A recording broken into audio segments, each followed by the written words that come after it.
ขอนอบน้อมแด่พระอรหันตสัมมาสัมพุทธเจ้าพระองค์นั้นซึ่งเป็นผู้ไม่มีทุกข์ไม่มีกิเลสไม่มีความเศร้าหมองเลยเพราะพระพุทธองค์ทรงตรัสรู้อริยสัจสี่ได้โดยพระองค์เองขอนอบน้อมแด่พระธรรมด้วยขอนอบน้อมแด่พระอริยสงฆ์ด้วยอันมีพระอุบาลีมหาเถระและพระนางปตาจารามหาเถรีเป็นเบื้องต้นผู้เป็นเอตทัคคะด้านทรงพระวินัยและกราบระลึกนึกถึงพระคุณความดีของบิดามารดา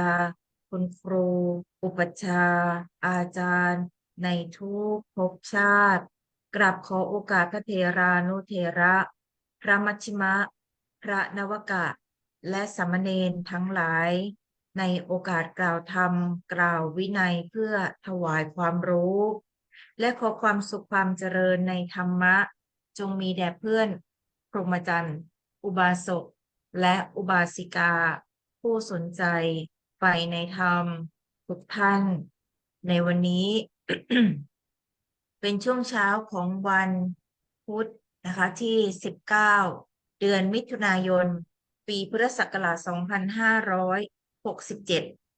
เราก็จะมาศึกษาคัมภีร์ชั้นอรรถกถาในทางพระพุทธศาสนานะคะในทางพระพุทธศาสนาที่ได้ชื่อว่าสมันตปาสาธิกานะคะเมื่อวานนี้เราได้ผ่านช่วงหนึ่งของเนื้อหานะคะในพระไตรปิฎกฉบับบาลีสยามรัฐเล่มที่หนึ่งนะคะเล่มที่หนึ่งภิกขุวิพังค์หรือมหาวิพังค์นะคะในช่วงหนึ่งที่จะมีความลึกซึ้งเนาะซึ่งนักเรียนควรจะต้องออกแรงนะคะก็คือในเรื่องของการอธิบายในเรื่องภิกษุวัชชีบุตรใช่ไหมคะภิกษุชาววัชชีบุตรพากันแสดงนะคะบัญญัติ วัตถุ10วัตถุ10 ประการนะคะซึ่งจะมีศัพท์ที่ค่อนข้างจะหนักอกหนักใจพอสมควรสำหรับนักเรียนบาลีถ้ามาแต่ถ้าเราไปคิดว่าจะต้องออกให้เราเขียนนะคะเราก็จะหนักอกหนักใจนะคะแต่ถ้าเรามองว่าเป็นองค์ความรู้นะถ้าเป็นองค์ความรู้เนี่ยนักเรียนก็จะมีความรู้สึกว่าเป็นอะไรที่ควรจะใส่ใจนะคะใส่ใจในเรื่องของกถาวัตถุ10ที่ภิกษุชาววัดชีนะคะได้บัญญัติได้กล่าวได้กำกับไว้ข้อที่1ท่านบอกว่าไงคะกับปฏิสิงเก็บคิเหรอเกลือไว้กับแขนงฉันพร้อมกับบิณฑบาตนั่นแหละสิงคิโลนักกัปโปพอเห็นเกลือค่ะเห็นเกลือหน้าไหนก็ไม่รู้หน้า32ค่ะอาจารย์อาจารย์เลยมาแล้วเหรอน่าจะเลยนะเนี่ยน่าเลยก็อยากให้ใส่ใจกันนิดนึงนะคะตรงนี้เป็นองค์ความรู้ค่ะคิดว่าเป็นเพิ่มเติมนะคะแต่อ๋อในหลักเมื่อวานไม่ได้ใช้ไฟล์ตัวนี้อยู่แถวนี้หรือเปล่าคะใช่ค่ะอาจารย์แถวนั้นก็ไม่วัดใช่มาอีกไม่ใช่แล้วนะเรา น่าจะขึ้นอีกหรือเปล่าเนี่ยค่ะขึ้นอีกนิดนึงเนี่ยค่ะกับปฏิอ่าเป็นอ่าวัตถุที่1นะคะท่านบอกว่ามีแค่นี้แหละค่ะกับปฏิสิงคิโรนกัปโปโรนะเกลือก็จำนิดนึงว่าภิกษุเก็บเกลือไว้นะคะด้วยแขนงแล้วฉันกับบิณฑบาตที่ไม่เค็มย่อมควรนะคะอย่างนี้ก็ไม่นับว่าเป็นสันนิธิคือสะสม ไม่นับนะคะว่าเป็นการสะสมอาหารกัปปติทวังคุละทวะก็มาจากทวิใช่ไหมคะอังคุระก็นิ้วกับโปคืออะไรคะภิกษุฉันโภชนะในเวลาวิกาลเมื่อเงาตะวันคล้อยไป2 องคุรี ย่อมควรนะคะ อันนี้เขาก็บัญญัติกันเอง ซึ่งควรหรือไม่ควร ไม่คนะ วรใช่ และอันนี้ก็เหมือนกันนะคะ ก็คือพยายามที่จะเอื้อเฟื้อในกลุ่มนะคะ แล้วก็ความต้องการของตัวเองนะต่อไปกัปปติอันนี้ภิกษุชาววัชีนะ พากันตั้งกฎกติกามารยาทนะคะในกลุ่มของตัวเองคามันตระกับโปมีคำว่าคามะกับอันตระละแวกใช่ไหมนักเรียนก็ค่ะต้องรู้แล้วว่าเขาตั้งใจว่าจะไปสู่ระแวกบ้านห้ามห้ามโภชนะใช่ไหมห้ามโภชนะต้องจำนะไปละแวกบ้านห้ามห้ามพัดแล้วฉันโภชนะที่ไม่เป็นเดน กับปฏิย่อมควรแต่โดยจริงๆแล้วควรหรือไม่ควรไม่คไม่วรควค่ะรนะคะอย่าไปคิดว่าเอ๊ะเราแปลผิดหรือเปล่าไม่ใช่นะคะแปลถูกแล้วนะคะแต่ว่าเป็นเรื่องของกลุ่มภิกษุชาววัชีที่เขาตั้งกติกากันเองต่อไปค่ะอันนี้จะเหนื่อยนิดนึงอาวาสะค่ะในสำนวนนักเรียนที่แทบจะไม่มีคำว่าอาวาสเลยใช่ไหมคะถ้าใช่นักเรียนเห็นอาวาสเมื่อไหร่ให้นึกถึงที่อยู่เสนาสนะสิ่งก่อสร้างในวัด ใช่ไหมก็ต้องบอกว่าค่ะไงคะภิกเอษุอได้แยกภิกกันษุแยกกันทำสังทำสัฆกรรมงฆกรรมมีมีอุโบสถกรรมเป็นต้นต่างเสอุโบสนาสถกรรมนะเป็นกันต้นต่างเสในนามาสนะเดียวกันในสีมาเดียวกันค่ะกับปฏิย่อมคย่อมวรควรการแยกกันทำสังฆกรรมปีที่แล้วเราเรียนแล้วเป็นวรรคควรหรือไม่ควรไม่ควรค่ะควรหรือไม่ควรไม่ควรค่ะควร ต้องทำพร้อมกัน โอเคนักเรียนดีเด่น จ้ะต่อไปค่ะไม่ควรนะคะที่จะแยกกันทำสังฆกรรมคนหนึ่งลงอุโบสถคนหนึ่งทำสังฆกรรมที่อุโบสถอีกกลุ่มหนึ่งทำการบวชพระที่หอฉันอีกกลุ่มหนึ่งทำการบวชสามเณรที่ศาลาการประเรียนอย่างนี้ไม่ควรนะคะแต่ภิกษุชาววัชีก็ไปบอกว่าควรนะต่อไปค่ะอนุมัติเห็นมติเมื่อไหร่นักเรียนต้องนึกถึงแล้วว่า มันเป็นเรื่องของอะไรคะ การอันอนุมัติ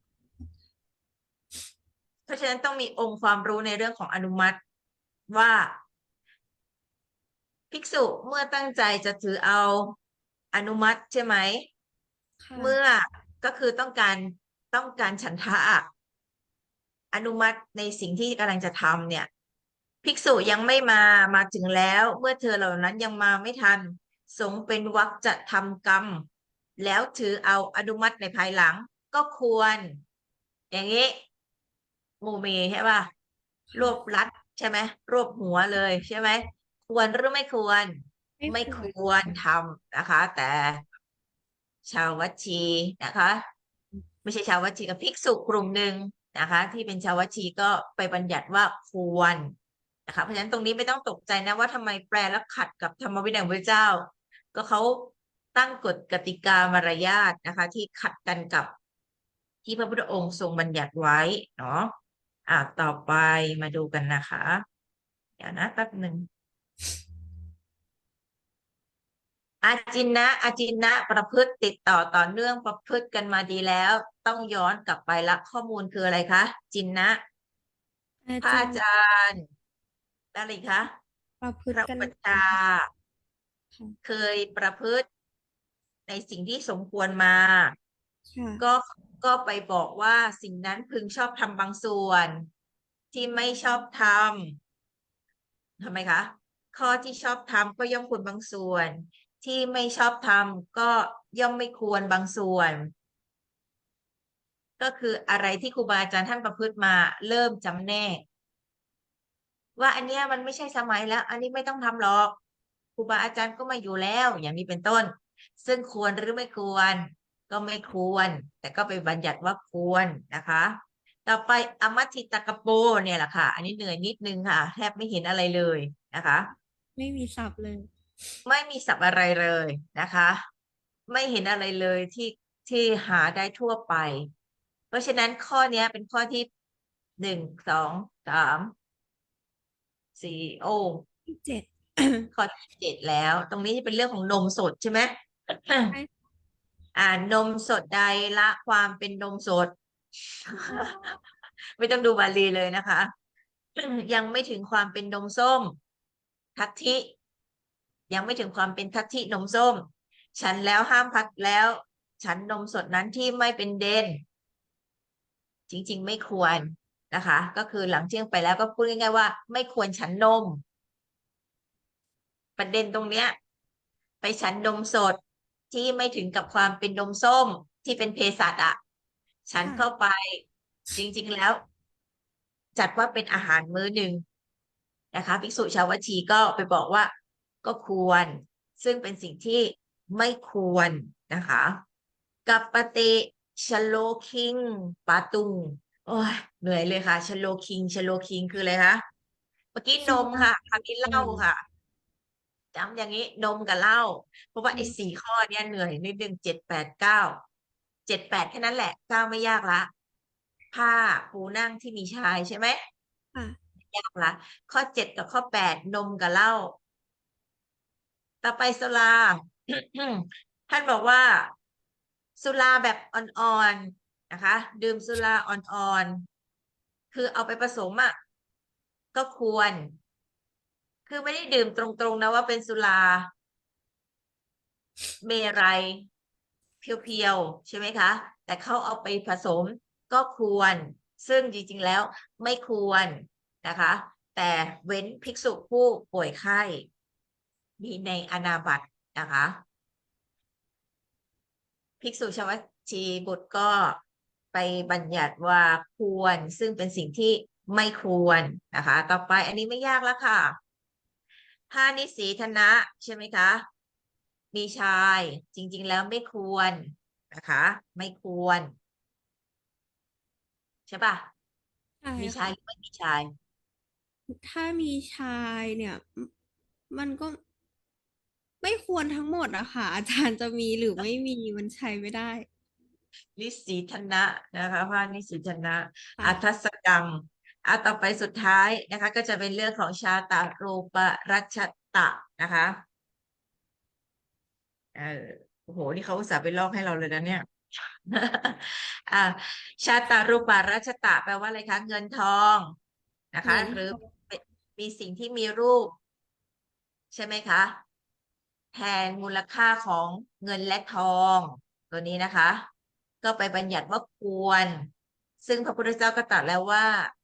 เงินทองคู่ควรกับผู้ใดกามก็คู่ควรกับผู้นั้นใช่ไหมคะและเมื่อค่ะเราว่าออกบวชออกจากกามแล้วก็ไม่ควรที่จะไปข้องเกี่ยวกับกามนะคะเพราะฉะนั้นตรงนี้ก็ไปบัญญัติกันนะคะในอรรถกถาเนี่ย เขาบอกว่าคำว่ารูปะแบบนี้นะคะรูปะหรือที่แม่ชีเขาบอกเราเมื่อวานเนี่ยรูปิยะจริงๆก็คือสกัดมาแล้วก็ลงปัจจัยเป็นรูปิยะนะคะอ่าท่านบอกว่าไอ้คำว่ารูปเนี่ยมันก็คือเงินมีรูปเปรียบเหมือนเงินรัชตะนะคะมีรูปแบบเงินชื่อว่าเงินเพราะอัดของเขาเนี่ยรัชตะนี่นะแปลว่ารุ่งเรืองแล้วก็ย้อมใจมันเพลินอ่ะใช้ตังค์อ่ะมีโอกาสที่จะติดใจได้นะอันนี้ดีกาท่านกล่าวไว้นะคะแล้วก็ ชาตะรูปะนี่ก็คือรูปที่เกิดขึ้นในการทุกเมื่อจะไม่ถึงการเปลี่ยนแปลงไปโดยสภาพเมื่อไหร่ก็มีมูลค่าเท่านี้แหละเมื่อไหร่ก็มีมูลค่าเท่านี้แหละสามารถใช้แทนหรือแลกเปลี่ยนได้อันนี้คือพระดีกาจารย์ท่านได้อธิบายไว้เนาะอันนี้ก็ฝากไว้ด้วยนะคะ10 เรื่องมีข้อ 7กับข้อ 8นะคะที่ออกแรงนิดนึงจำง่ายๆเรื่องอะไรคะนมกับเหล้าแล้วก็แปลในสิ่งที่ไม่สมควรแต่อย่าไปเผลอแปลกับปฏิย่อมไม่ควรเชียวนะโดนปอเลยนะคะเอาละกลับมาในส่วนของเราในวันนี้นะคะเริ่มที่หน้า30หกค่ะ36ค่ะ ต่อจากเมื่อวานวันนี้ยังสบายๆเถราตุมเหอาวุโสใช่ไหมคะ ใช่ค่ะอาจารย์ ขอให้นักศึกษาเปิดสมันตปาสาติกานะคะภาคที่1หน้าที่36เริ่มที่เถราตุมเหอาวุโสอัมหากังอาวุโสวางตำแหน่งที่2แน่นอนค่ะมาลักษณะนี้ตุมเหอยู่ในเลขในเปิดค่ะ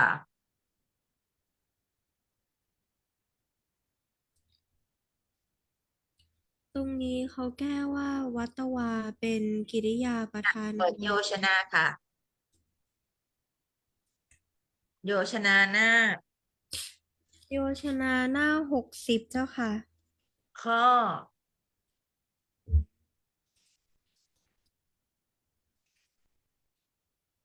อ๋อน่าจะยังไม่ถึงหน้า58ค่ะอาจารย์ ข้อข้อที่ประมาณ104ค่ะ1104อ่ะมาดูกัน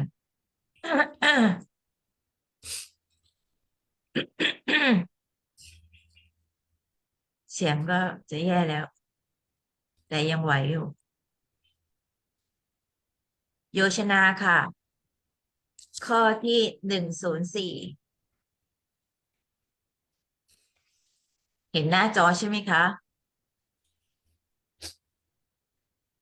อ่าหน้าที่58ค่ะ ตอนนี้เราไล่ไปแล้วนะคะ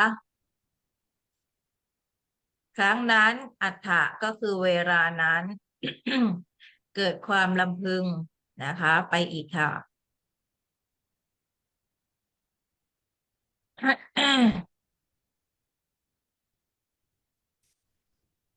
ไม่เห็นใครไม่เห็นบุคคลเมื่อวานถึงตรงนี้แล้วเนาะ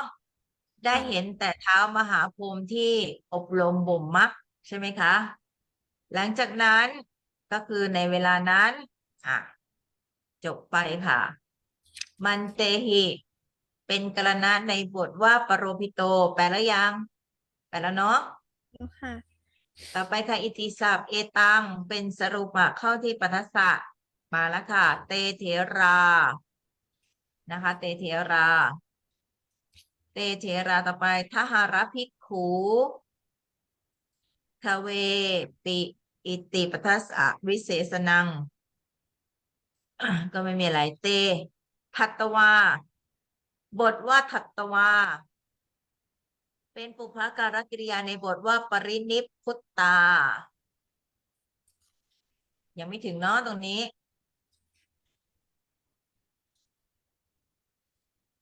อาจารย์เหมือนเสร็จแล้วท่านไม่ได้มีไอ้ตรงนี้เลยอะค่ะท่านมาในข้อ106นี่มันเป็นโยเป็นคาถาอ่ะมาดูกันข้อ106เป็นคาถาก็อยู่ข้างล่างถูกไหมคะอันนี้ข้อความเรามันอยู่เหนือคาถาประมาณ2-3บรรทัดอือฮึก็คือโยชนาไม่ได้บอกไว้ ออกไว้ค่ะแต่ทีอ่ะนี้ว่าเพราะพอมันฉะนั้นตรงนี้เรามาดูไม่เป็นไรเราดูโครงสร้างเอาค่ะเอรานะคะแล้วก็เจอเลขในจบที่อุคันหาเปตุนะคะแล้วก็เปิดด้วยวัตวาต่อมาเราเจออะไรอีกคะสัพเพสัพเพปิปิใช่ไหมคะสัพเพปิหลังจากนั้นก็ทัตตวาท่านบอกว่าตัวนี้นะคะเมื่อกี้นะคะโยชนานะคะ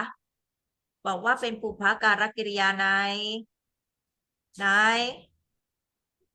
ดีนิพุตตาค่ะฮะนี่หลังค่ะอวาเห็นไหมคะต้องจับตัวนี้ให้ได้ก่อนเอาแค่นี้ก่อนเอาแค่นี้ก่อนนะคะแล้วที่เมื่อกี้แม่ชีเขาบอกมาว่าวัตวาเป็นกิประธานน่านัยกิริยาประธานนัยใช่ไหมคะเพราะเดี๋ยวว่ามาดูกันเดี๋ยวมาดูกันนะคะเพราะว่าประธานกิริยาประธานนัยเคยสอนแล้วว่าเหมือนสายน้ำสายเดียวแล้วมาเจอจุดแยกใช่ไหมใช่ค่ะเริ่มเลยตรงนี้ไม่ยากค่ะเทราก่อนพระเถระทั้งหลายกล่าวว่า อาวุโสพวกท่านไม่ได้ร่วมเป็นสหายของเราในการพิจารณา อธิกรณ์ข้อนี้ของพวกท่านไม่ได้เป็นสหายในการพิจารณาอธิกรณ์ข้อนี้ของพวกเรา เพราะฉะนั้นพวกท่านจงรับทันตกรรมนี้ ท้าวมหาพรหมนามว่าติสสะจักถือปฏิสนธิในเรือนของโมคคัลลีพราหมณ์บรรดาพวกท่าน รูปหนึ่งจงนำท่านโมคคัลลีบุตรติสสะนั้นออกมาแล้วบวชให้จงอีกรูนำมาปบวชไม่ต้องนำออกมาก็ได้นำจงมาบวชนำมาบวชจงนำเขามาบวชอีกรูปหนึ่งจงให้เขาเล่าเรียนพุทธพจน์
อ่ะต่อค่ะ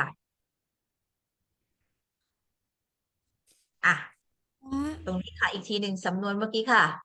บรรดาพวกท่านรูปหนึ่งจงนำเขามาบวช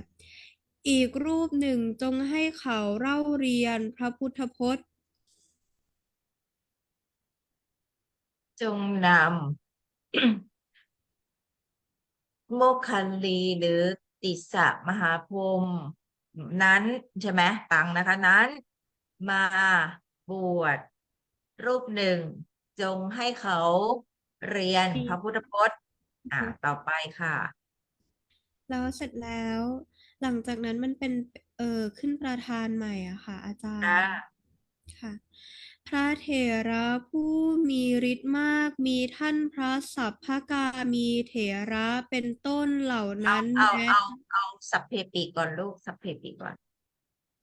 จะได้รู้ว่าตัดตรงนี้อ๋อเพราะว่าตรงนี้เป็นคำพูดของใครคะท่านพระเถระทั้งหลายค่ะพระเถระทั้งหลายนะคะและทีนี้เนี่ยสัพเพปิค่ะพระเถระแม้ทุกรูปพระแม้ทุกรูป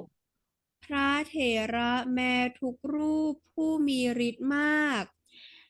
มีท่านพระสัพพกามีเถระเป็นต้นเหล่านั้นดำอยู่จนสิ้นอายุไขค่ะเอ่อรุ่งเรืองในโลกแล้วก็ปรินิพพานไปเหมือนกองไฟดับไปฉะนั้น ต่อไปจะมองว่าวัตวาตรงเนี้ยเป็นกริยาประธานนัยด้วยความที่มองเห็นว่าสัพเพปิถูกไหมคะมันมีเตปิเถรานะคะ อ่า เป็นอีกตัว น่าจะแพ้ใช่เพราะว่ามีเถราข้างบนชนกันอีกนะคะมีเถระข้างบนชนกันอีกเพราะฉะนั้นตรงนี้ นะคะ อาจารย์บางท่านก็มองนะคะว่าตรงนี้เป็นกิริยาประธานนัยกล่าวรวมกัน แล้วก็กลุ่มหนึ่งก็ปรินิพพานไปแยกไปนะคะต่อไปค่ะ โชติช่วงในโลกแล้วก็ปรินิพพานไปเหมือนกองไฟที่ดับมอดไปฉะนั้นพระเถระจบที่พระผู้อ่ะขีณาสพอืมผู้เชี่ยวชาญวสีเหรอคะวสิปัตตาถึงความเชี่ยวชาญถึงความเชี่ยวชาญแตกฉานปฏิสัมภิทาอืมครั้นทรงธรรมสังคายนาครั้งที่สองแล้วชำระสสารพระศาสนาก่อสร้างเหตุเพื่อให้พระสัทธรรมเจริญรุ่งเรืองแม้ในอนาคตการแล้วอืมก็ยังก็ตกเข้าอยู่ถึงก็ยังตกอยู่ในอำนาจของความไม่อย่าเที่ยง ไปตกอย่าไปตกเข้าถึงเนาะก็เข้าถึงอำนาจของความไม่เที่ยงของความเป็นผู้ไม่เที่ยงของความเป็นผู้ไม่เที่ยงอ่าอย่าหมดหรือยังยังยังไม่หมดไปต่อบุคคลผู้มีปัญญารู้ความไม่เที่ยงที่เละที่เลว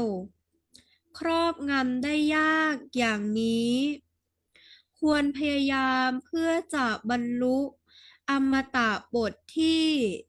จีรังยั่งยืนเถิดอืมเอาเรื่องเหมือนกันนะคะคาถานี้แต่ก็สมภูมิประโยค7นะตรงนี้ค่ะดูไว้ดีๆหน่อยอาจารย์ว่าเข้าท่าเลยอะถึงแม้โยชนาจะไม่ได้มีมากคราวนี้มาดูกันค่ะคาถาสุดท้ายเนี่ยท่านก็บอกว่า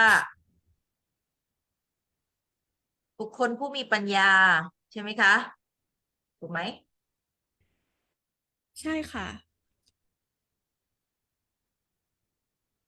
อืมใช่มันต้องจบตรงนี้นะพหูวจนะนะทีนี้มีอยู่ข้างล่าง3 ท่อน มีอยู่3 ท่อนนะคะคาถานะนักเรียนก็กำหนดตรงนี้ให้ดีๆนะคะจุดนี้ไฮไลท์ไว้หน่อยประมาณนี้3 ท่อนนะคะทีนี้เรามาดูตรวจกันดูว่าในโยชนาท่านนะคะท่านก็บอกเรานะคะถ้านักเรียนไปไม่ถูกแปลตามนี้เลยค่ะเห็นไหมคะเดี๋ยวจะแปลโยชนาด้วยกันอีกรอบนะแม่ชีเริ่มจ้ะ พระเถระแม้เหล่านั้นตามโยชนาเลยค่ะถ้าใครแปลพระคาถาเถไม่ได้มาดูโยระชนา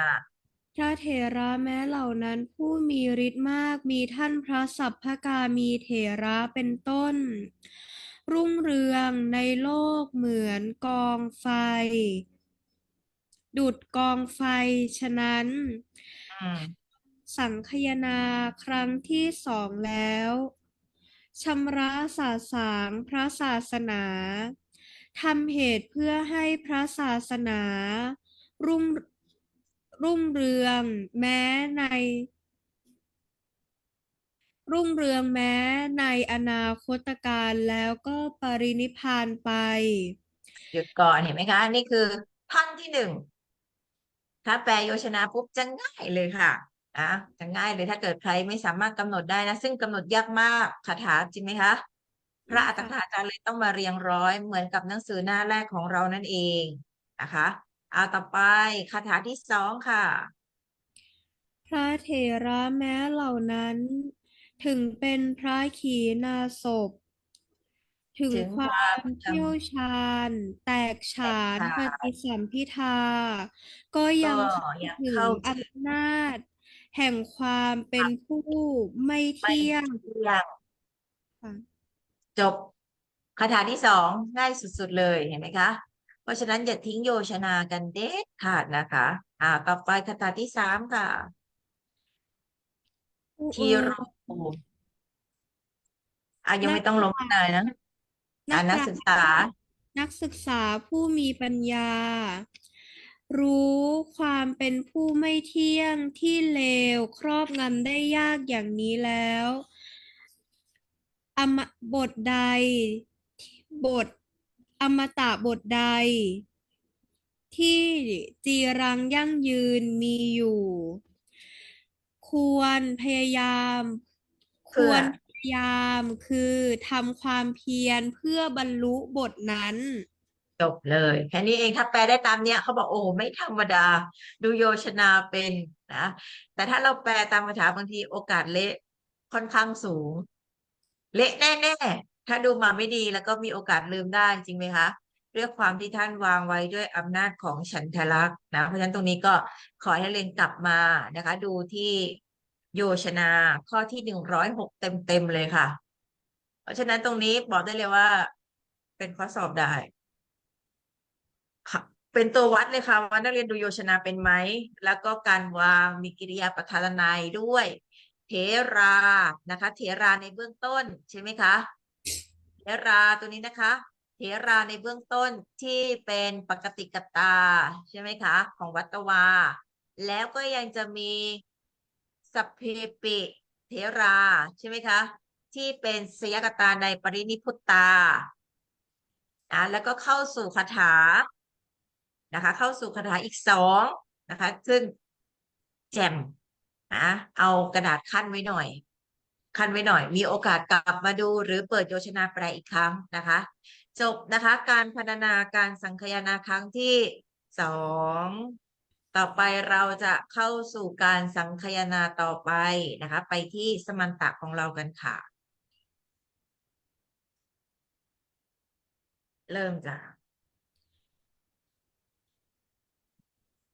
ด้วยคำอธิบายเพียงเท่านี้การอธิบายการสังคายนาครั้งที่2จบแล้วด้วยอาการทั้งปวง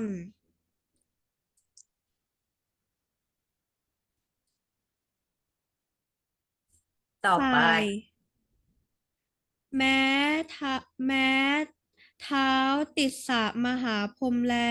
ฝ่ายดีกว่าฝ่ายดีกว่าไหมอ๋อฝ่ายเท้าติสสะมหาพรหมแลเคลื่อนจากเทวโลกแล้วถือปฏิสนธิในเรือนของโมคคัลลีพราหมณ์ฝ่ายท่านพระสิกขวัตรเถระไปบิณฑบาตที่เรือนของอ๋อ ฝ่ายอืมท่านพระสิกขวเถระตั้งแต่เท้ามหาพรหมนั้นถือปฏิสนธิอืก็ได้มเข้าไปบิณฑบาตยังเรือนของพราหมณ์ถึง7 ปีอืมแม้วันหนึ่งท่านก็ไม่ได้ขึ้นนิดนึเข้างร่วมขึ้นนิดนึงจะได้รู้เรื่องกันค่ะขึ้นหน่อยขึ้นหน่อยท่านพระเถเก็บระ เก็บวันหนึ่งไว้ทีหลังลูกอ๋อพระเถระไม่ได้ข้าวต้มสักกระบวยหนึ่งหรือข้าวสวยสักทัพพีหนึ่งแม้สักวันเดียวอืม ต่อไปเดี๋ยวอาจารย์ตัดให้จากโอ้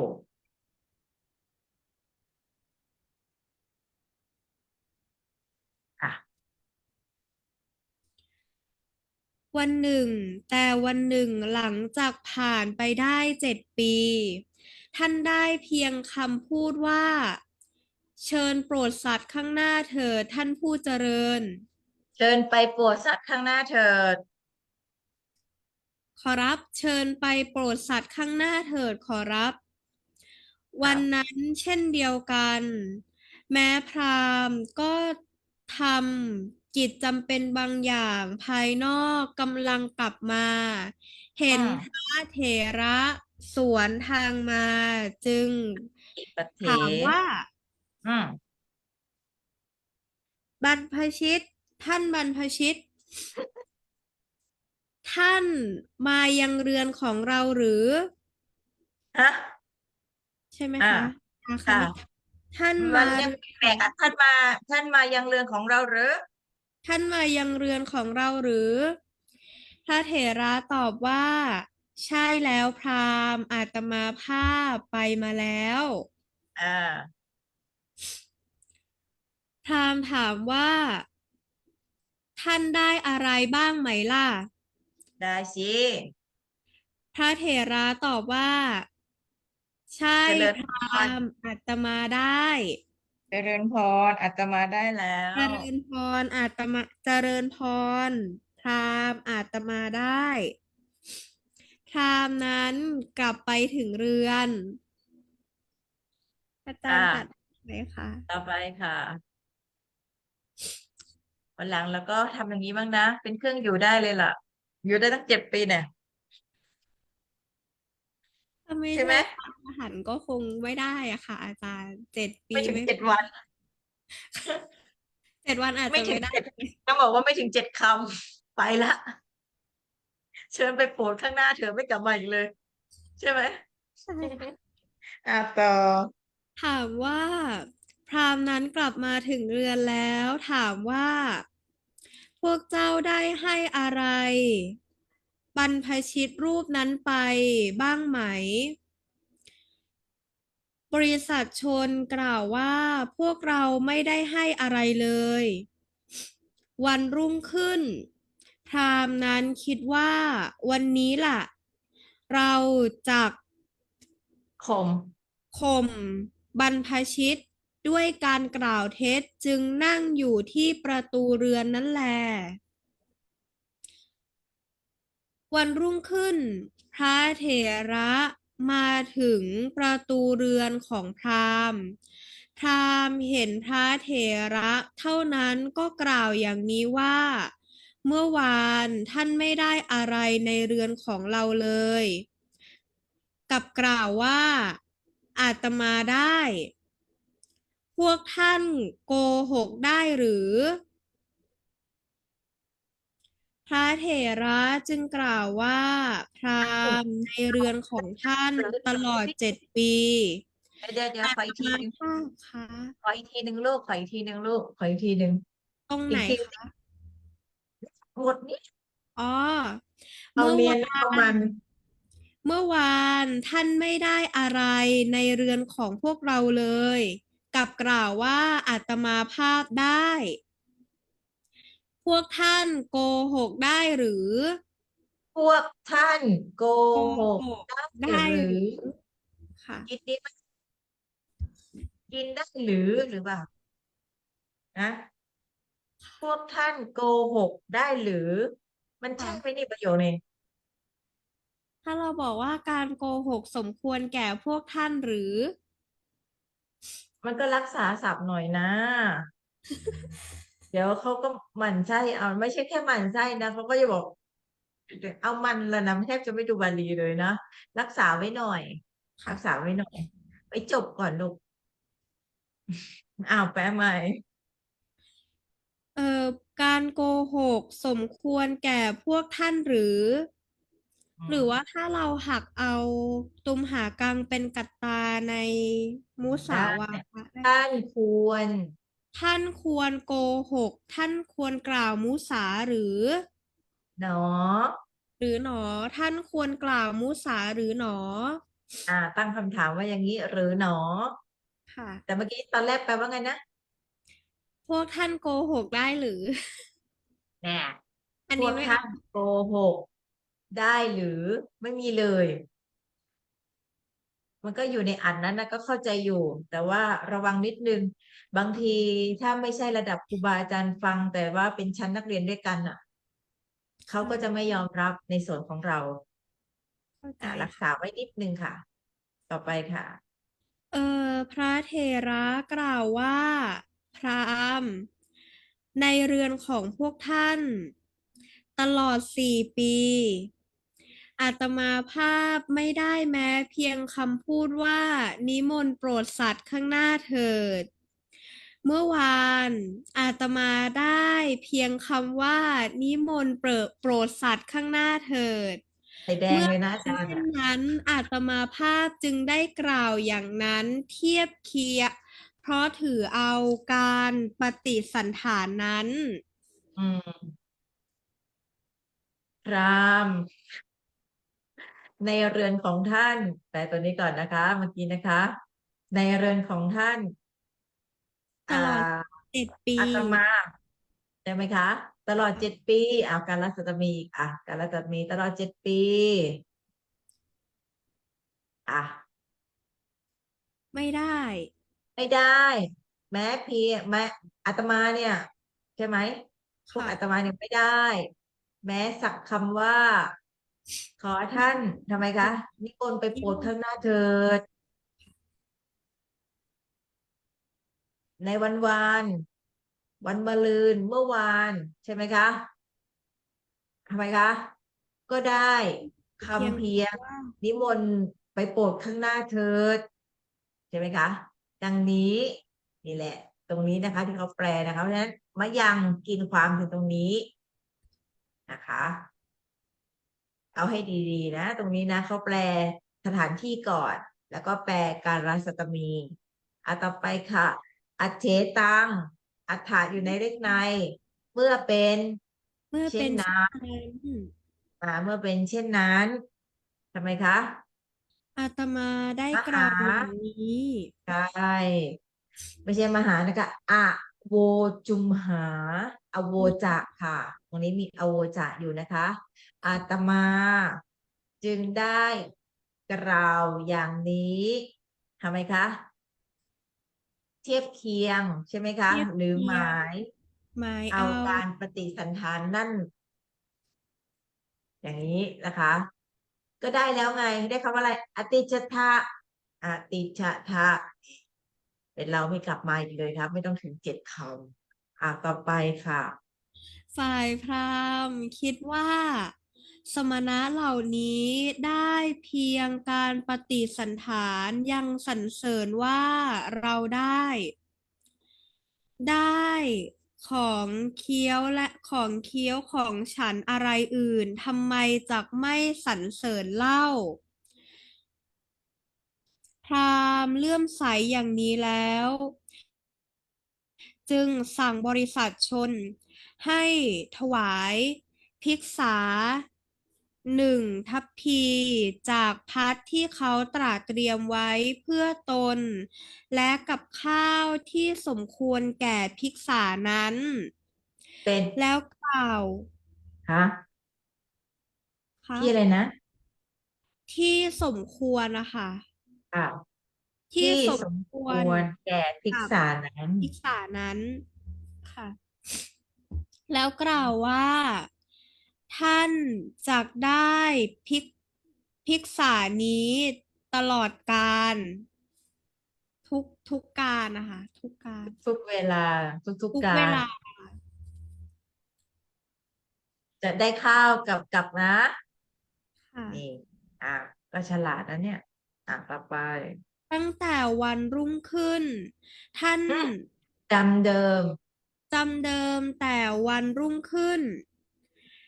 พราหมณ์นั้นเห็นความสงบสำรวมของพระเถระผู้กำลังเข้าไป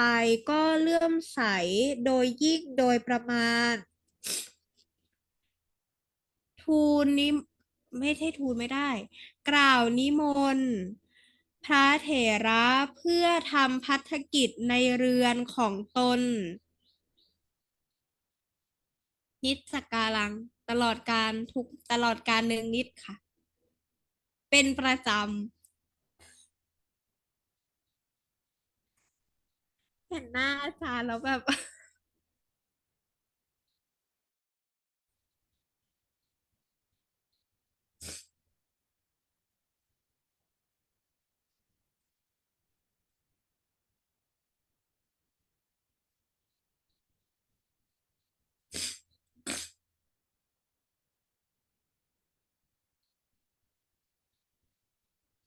อีกทีหนึ่งจ้ะอาจารย์ค่ะเออนับ แต่วันรุ่งขึ้นนับแต่วันรุ่งขึ้น พราหมณ์พราหมณ์เห็นพระเถระกำลังเข้าไปพราหมณ์นั้นสงบพราหมณ์นั้นสำรวม พราหมณ์นั้นลูกพราหมณ์นั้นพราหมณ์นั้นเห็นพระเถระกำลังเข้าไปสงบสำรวม จึงเลื่อมใสมากยิ่งขึ้น อืมนิมนต์พระเถระเพื่อทำภัตกิจในเรือนของตนเป็นประจอืมำ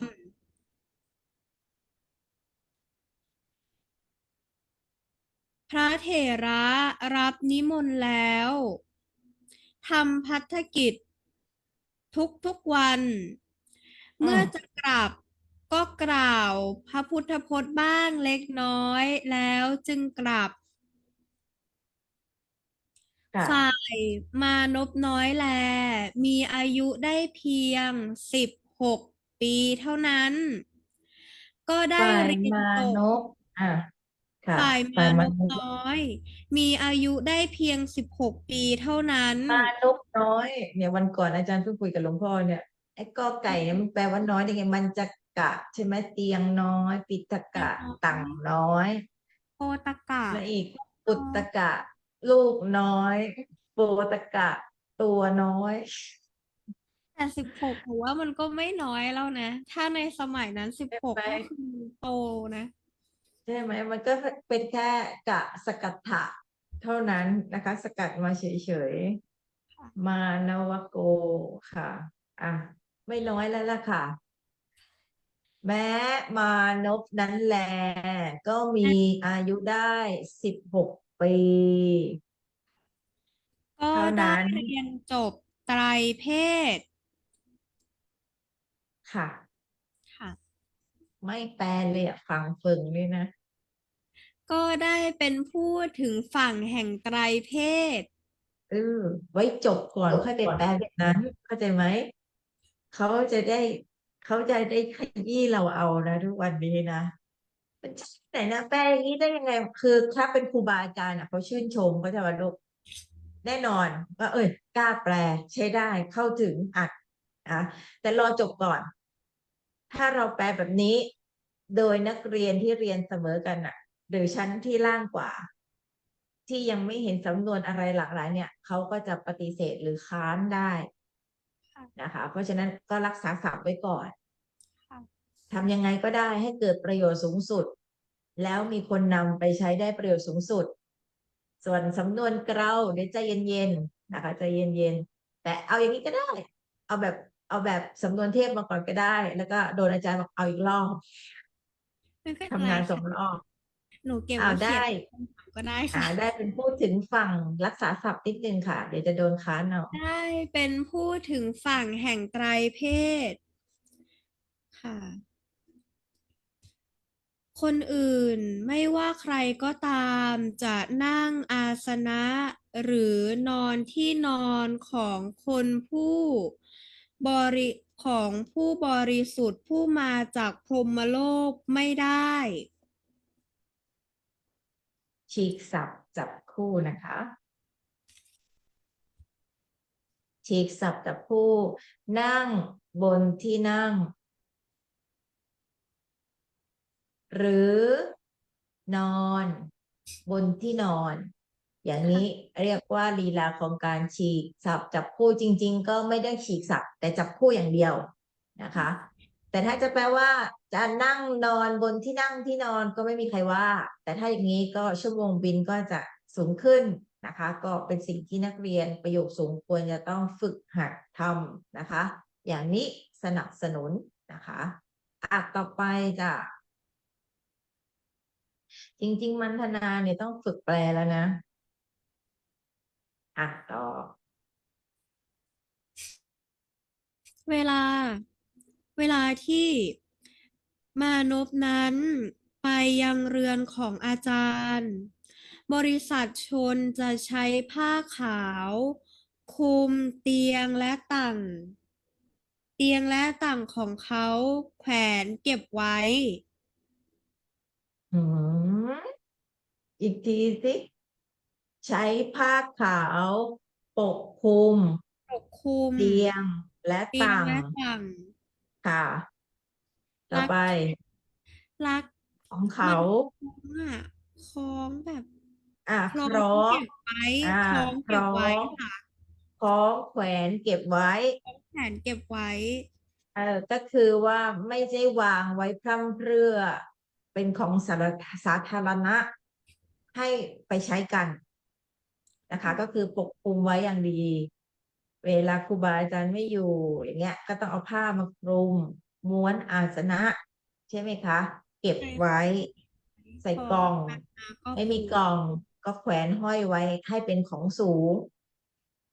เขาบูชาขนาดนั้นเลยและเดี๋ยวดูมาพระเถระทำยังไงพต่อไประค่ะ เถระคิดว่าตอนนี้ถึงเวลาเพื่อให้มานพบวชอันหนึ่ง เรามายังที่นี้นานแล้ว ยังไม่เกิดการสนทนากับมานพสักหน่อยเลย เอาล่ะ ตอนนี้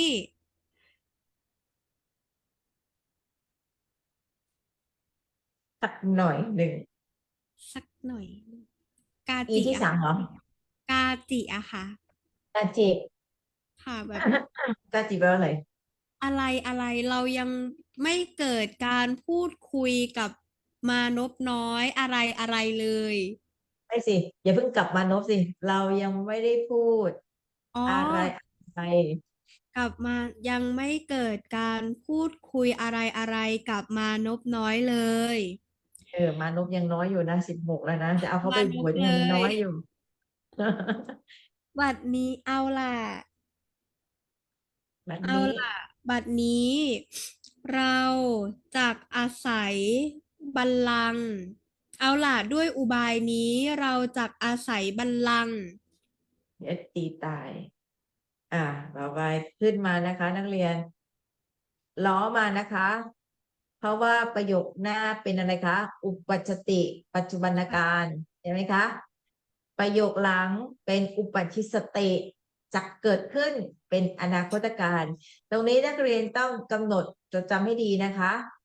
โดยขึ้นประธานใช่ไหมคะ ค่ะบทที่ขยายประธานนะคะแล้วทำไมคะใครคะคาถานี้เป็นของใครก็ต้องเอามาให้หมดเลยนะคะก็คือตัวเมด้วยเห็นไหมคะก็ต้องทำโครงสร้างล้อมานะคะด้วยอุบายนี้เอาเมวางให้สวยๆไปเลยปึ๊บนะคะเราเรานะคะจะเกิดการพูดคุยกับมานพอ่น้อยาเพราะอาศัยบัลลังก์ประมาณนี้นักเรียนต้องทำให้เป็นประโยคที่สมบูรณ์ต้องเป็นนะคะ ไม่ใช่ว่าดูแต่บาลีแล้วก็ได้เท่าไหร่เท่านั้นไม่ได้ก็ยอมแพ้ละก็ไม่สมควรนะแกธิดามะมะธิดาใช่ไหมกับมะมะปุตโตใช่ไหมเออนั่นธิดาของเรานะคะมันไม่มามันไม่มาก็แล้วไปแล้วกันนะต่อไปค่ะเออพระเถระไปยังเรือนแล้วอธิษฐานโดยประการที่ในเรือนนั้นจะไม่ปรากฏอาสนะอะไรอื่นเว้นบัลลังก์ของมานพค่ะบัลลังก์ของมานพใช่ไหมเว้นคะของมาอ่านพเว้นบัลลังก์ของมานพอาสนะอะไรเอ่ไม่ย จากนัตทิไม่สติปรากจะไม่ปรากฏในเรือนนั้นโดยประการใดใช่ไหมคะฏอธิษฐานแล้วโดยประการนั้นนะคะนี่คือประโยคดาวล้อมเดือนนะคะประโยคตถาก็คือโสเทโรเคหังคันตวาตถาอธิษฐาสินะคะถ้าเป็นแล้วก็สบายละแต่ถ้ายังไม่ วสีปัตตาใช่ไหมยังไม่ถึงความเป็นผู้ชำนาญนักเรียนก็ต้องฝึกหัดนะคะถ้าเราไม่หัดตั้งแต่วันนี้ มันก็ไม่ถึงวันไม่ถึงฝั่งแห่งความเข้าใจหรือความสำเร็จได้ จะปฏิเสธไม่เอาไม่ล้มมันเป็นไปไม่ได้ค่ะในวันข้างหน้ายิ่งไปแปลวิสุทธิมรรคหรือปฐมปราชิกทุติยปราชิกตติยปราชิกโอ้ยยิ่งอธินาทานเนี่ยถ้าคุณไม่ล้มตายขโมยหมูอย่างเงี้ยอะอะไรนะเหวทับฟ้าหรือเปล่าหรือฟ้าทับเหวไม่จำไม่ได้ ถ้าไปขเพจโมยหมูของเขาอย่างเงี้ยนะถ้าเกิดล้มไม่เป็นนี่มึนเลยค่ะขโมยยังไงเคลื่อนไปแม้เพียงปลายเส้นผมต้องอาบัติปราชิกเนี่ยทั้งนั้นค่ะแค่ต้องฝึกตั้งแต่เดี๋ยวนี้ค่ะนี่คือสิ่งที่อาจารย์ปรารถนาดีเน้องด้วยความปรารถนาดีจริงๆเพราะว่าถ้าท่านล้มไม่เป็นเห็นแล้วไม่ล้มจะเอาแต่ยะใดนั้นโดยประการใดโดยประการนั้นเพียงใดเพียงนั้น ท่านจะไปได้ไม่รอดนะคะไปได้ไม่ไกลเพราะฉะนั้นถึงเวลาแล้วนะคะที่ต้องฝึกนะคะดูหนังสือเป็นแนวทางนะคะท่านไม่ล้มเราก็ฝึกล้มควรทำให้ได้สองทิศทางนะคะท่านล้มเราก็ต้องฝึกที่จะต้องทำกันบ้านแยกว่าประโยคยะจบที่ไหนประโยคจะตะจบที่ไหนนี่คือส่วนการทำงานของเรานะคะเพราะว่าครูบาอาจารย์ท่านอยู่ในหนังสือท่านไม่ได้ออกมาอธิบาย แต่หน้าที่ของเราจะต้องทำกันบ้านทำไม่ได้ขวัญขวายเข้าหาผู้รู้นะคะประโยคที่เขาสูงกว่าเราหรือเพื่อนร่วมเรียนก็ได้พากันศึกษานะคะก็จะเป็นความสำเร็จของการศึกษาบาลีอีกส่วนหนึ่งนะก็เป็นกำลังใจให้สำหรับผู้ที่แบบเห็นยะตาเห็นรูปวิเคราะห์ใช่ไหมคะเห็นการแก้อัดท้อละสงสัยเราจะไม่มีบุญก็เป็นกำลังใจให้ว่าไม่ยากอย่าท้อแท้ให้บอกว่าท้าทายเนาะอ่ะต่อค่ะพระเคหชนชกนชนในเรือนของพราหมณ์เห็นพระเถระเมื่อไม่เห็นอาสนะอะไรอื่นจึงปูลาดบัลลังก์ของมานพถวายพระเถระอืพระมเถระนั่งบนบัลลังก์แล้วฝ่ายมานพแล มาจากเรือนอาจารย์ในขณะนั้นนั่นแหละนั่นเองเห็นพระเถระนั่งอยู่ที่บัลลังก์ของตนก็โกรธไม่พอใจกล่าวว่า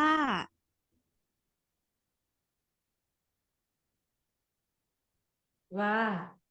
ใครใครปูบัลลังก์ของเราให้สมณะใครให้ปูบัลลังก์ของเราแก่สมณะอืมต่อไปค่ะพระเถระทำภัตกิจแล้วไม่เมื่อสนใจมานพหายเดือดดาล อ่าเมื่อควาให้มเป็นให้อันผู้นี้ให้ค่ะเมื่อมานพหายเดือดดาลหาก็ย กล่าวอย่างนี้ว่าอันตรธายิเชื่อไหมเขาแต่งนะเดือดดาลนะอันตรธาอะไรดียิเตอันตรธาคันเมื่อความร้อนรุ่งหรืออันโทษประทุษร้ายแล้วอันตรธานแล้วน่ากลัวต่อไปเดี๋ยวเถอะเดี๋ยวเขาจึงก็จะรู้เจอโดนวิชากับจึงกล่าวอย่างนี้ว่ามานพก็มานพท่านรู้จักมนต์อะไรบ้างไหม มานพจึงกล่าวว่าท่านบรรพชิตบัดนี้เมื่อเราไม่รู้จักมนต์ใครอื่นเล่าจักโพโพรู้ได้ โพโพโพโพดูก่อนบรรพชิตผู้เจริญบัดนี้เมื่อเราไม่รู้จักมนต์ใครอื่นเล่าจักรู้ได้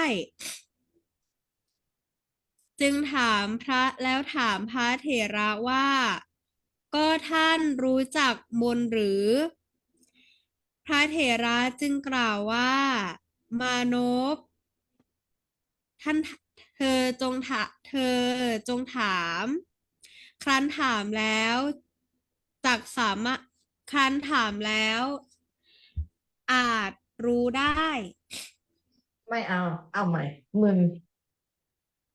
ยังไม่ทันถามมามึนก่อนเลย ประโยคอ๋อคำสั่งประโยคถามเชิญชวนยังไม่ดีเธอถามพระเธอเถระกล่าวว่าพระเถระถามว่าเชิญถามเถิดมานพอืมเธอครั้นถามแล้วอาจรู้ได้เธอถามแล้วอาจรู้ได้ค่ะครั้งนั้นแหละครั้งนั้นแล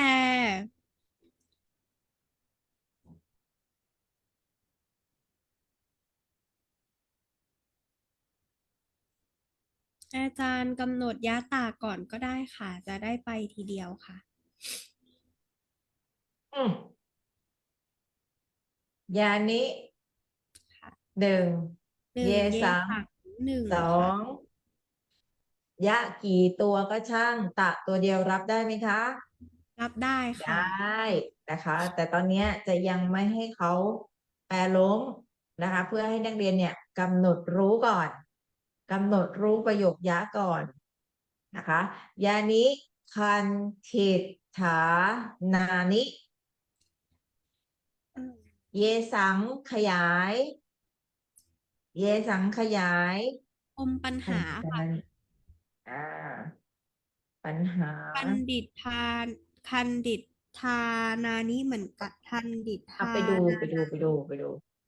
มาถึงตรงนี้ปุ๊บนักเรียนอย่าลืมนะคะท่านมีอยู่ไม่ใช่ไม่มีอยู่นะคะอ่าอาจารย์พาไป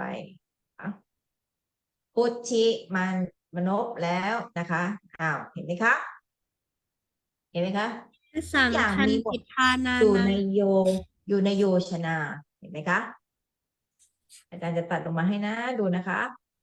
บทว่ามานโวเป็นกัตตาในบทว่าปุชชิต่อไปค่ะเริ่มตรงนี้ค่ะ เวเทสุยานิคันธิฐานานิอัตถินี่คือหนึ่งประโยคยะนะคะหนึ่งประโยคยะต่อไปค่ะมานโวเยสังคันคันอะไรเนี่ยมีไหมตัวนี้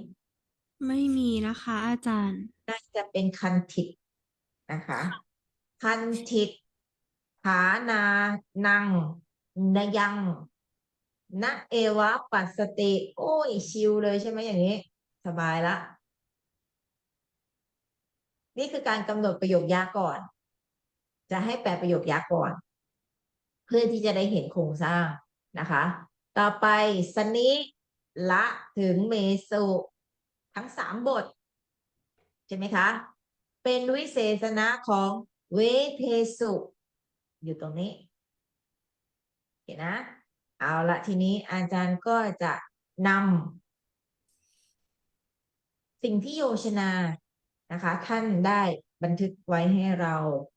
คะไปให้นักเรียนเพื่อการแปลหนังสือที่ง่ายขึ้น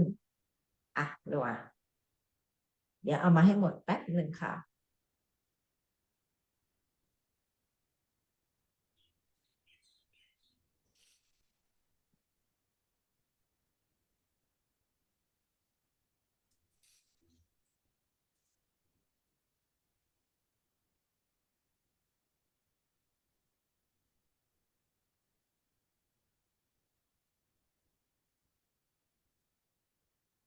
อ่ะตามนี้ถูกไหมเจ้าค่ะอาจารย์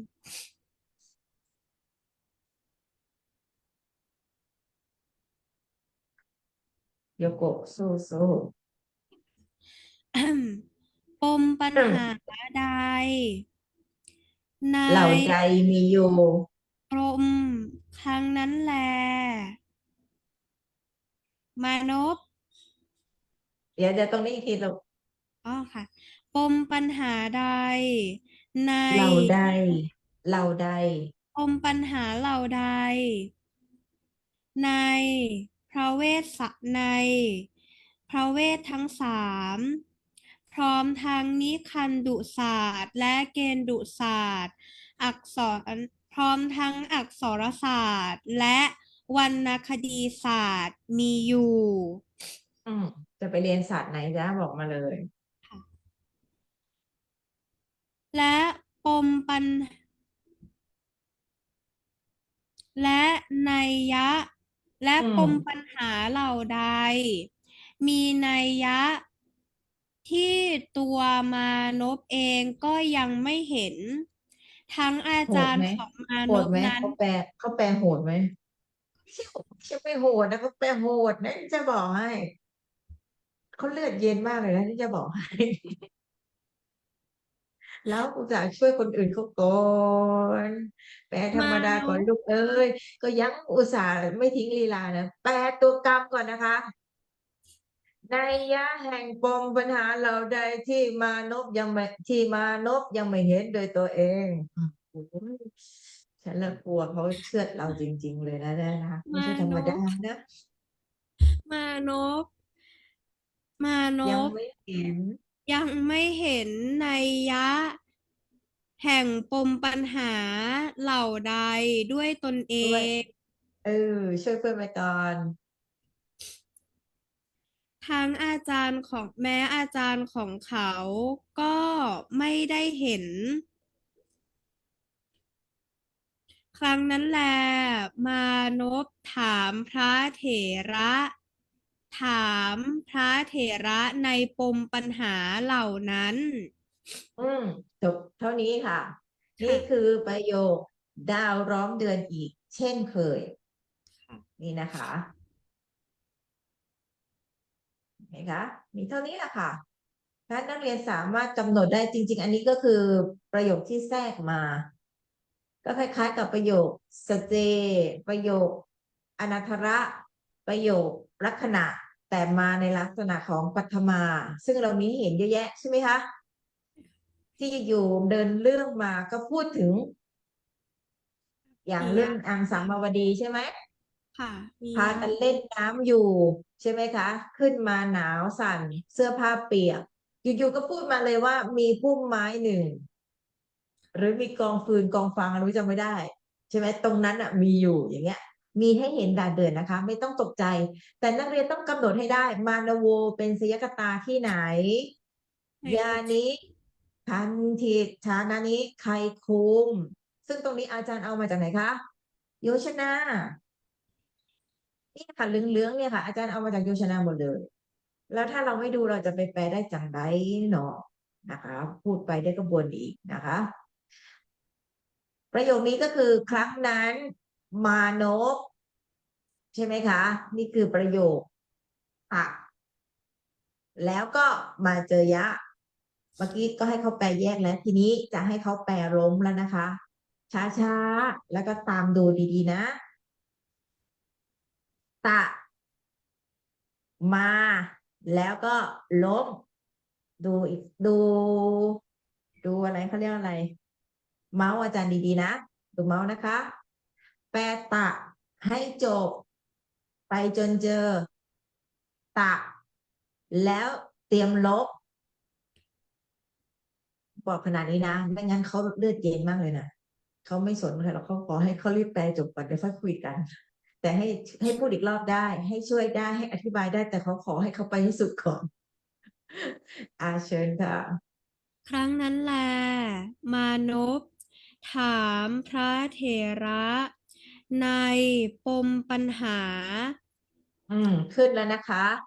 ในปมปัญหาเห็นไหมคะปมปัที่ญหามีอยู่ในพระเวททั้งสามพร้อมทั้งนิคันดุศาสตร์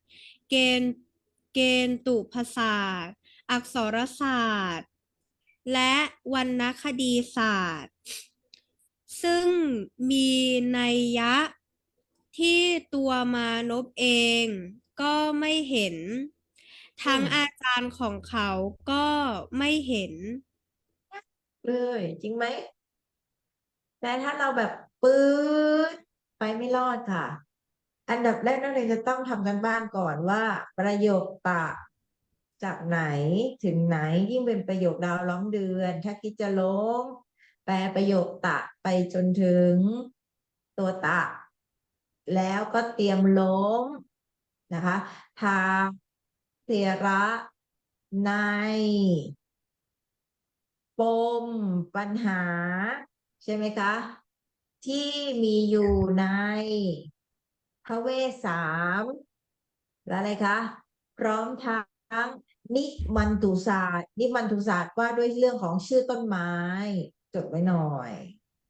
ชื่อต้นไม้นะคะใส่สีเขียวเลยนี่ต้นไม้เกตเพสุไม่ใช่เรื่องของชาวประมงนะเกวัตตะไม่ใช่นะคะอันนี้เป็นเรื่องของว่าด้วยกริยานะคะกริยาที่เป็นประโยชน์กริยาที่เป็นประโยชน์ ต่อไปค่ะพร้อมทั้งที่เป็นประโยชน์แก่กวีนะคะกริยาที่เป็นประโยชน์แก่กวีเกตเพสุนะต่อไปสักขระนะคะสักขระอักษรศาสตร์เมื่อกี้ค่ะเมื่อกี้เขาแปลแบบน่ากลัวมากเลยอาจารย์เห็นเขาแปลนะอ่ามีนิบรรดุศาสตร์ เกณฑ์ตุภาเกษาสตร์ตทัศศาสตร์ว่าด้วยกริยาที่เป็นประโยชน์แก่กวีนะคะต่อไปก็อักษรอักษศาสตร์รศาสตร์นะคะแล้วเขาแปลอีกนะเมื่อกี้อาจารย์ได้ยินแว่วอิติ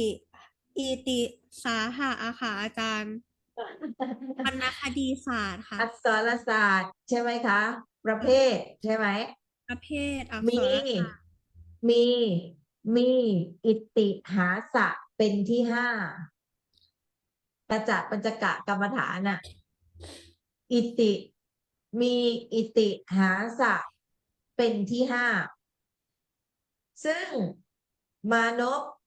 ลงไปอีกค่ะซึ่งมานพก็ไม่ต้องแปลแล้วถูกไหมคะค่ะไม่ต้องไม่แปลเยสั่งแล้วไม่ต้องแปลยัตตะไม่ต้องแปลเตสุซึ่งมานพตัวเองก็ก็ไม่ผิดในก็พิจารณาไม่เห็นก็ไม่เห็นในใช่ไหมคะก็ไม่เห็นในยะด้วยตนเอง แม้พระอาจารย์ของท่านก็ยังไม่เห็น เห็นนี่แหละจึงต้องถามประมาณนี้นะคะไปต่อแม้โดยปกติ พระเถระก็เป็นผู้ถึงฝั่งแห่งพระเวททั้งสามก็บัดกันนะนี้ ตำแหน่งที่สองก็บัดนี้ท่านเป็นผู้บรรลุปฏิสัมภิทาแล้ว เพราะฉะนั้นในการวิสัชนาปัญหาเหล่านั้นสำหรับท่านก็ไม่ได้มีความหนักหนาอะไร อืม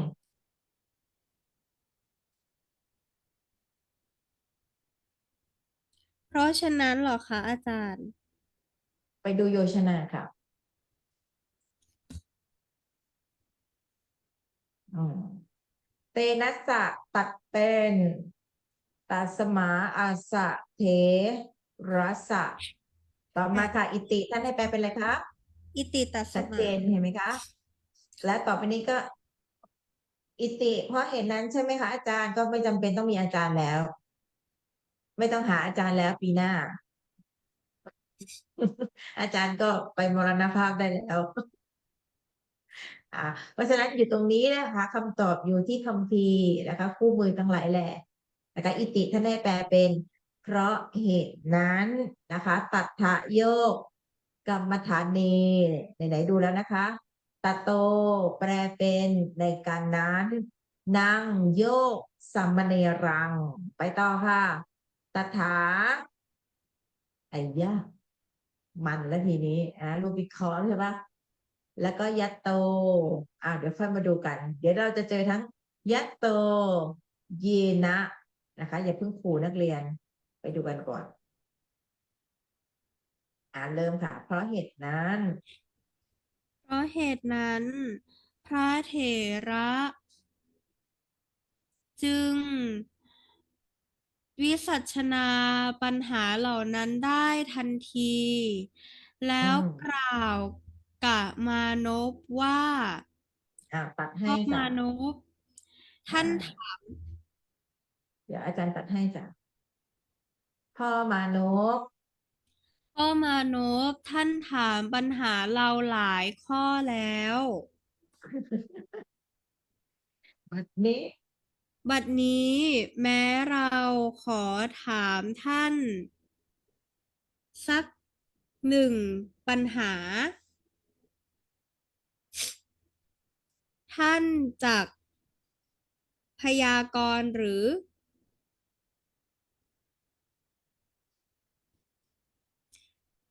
มานพตอบว่าได้ ท่านบรรพอืมชิตผู้เจริญ ท่านถามค่ะเธอ อืเรามจักแก้ เราจักพยากรณ์ อืมค่ะเข้าพระแล้วค่ะเถระจึงถามปัญหาในจิตตยมกว่าจิต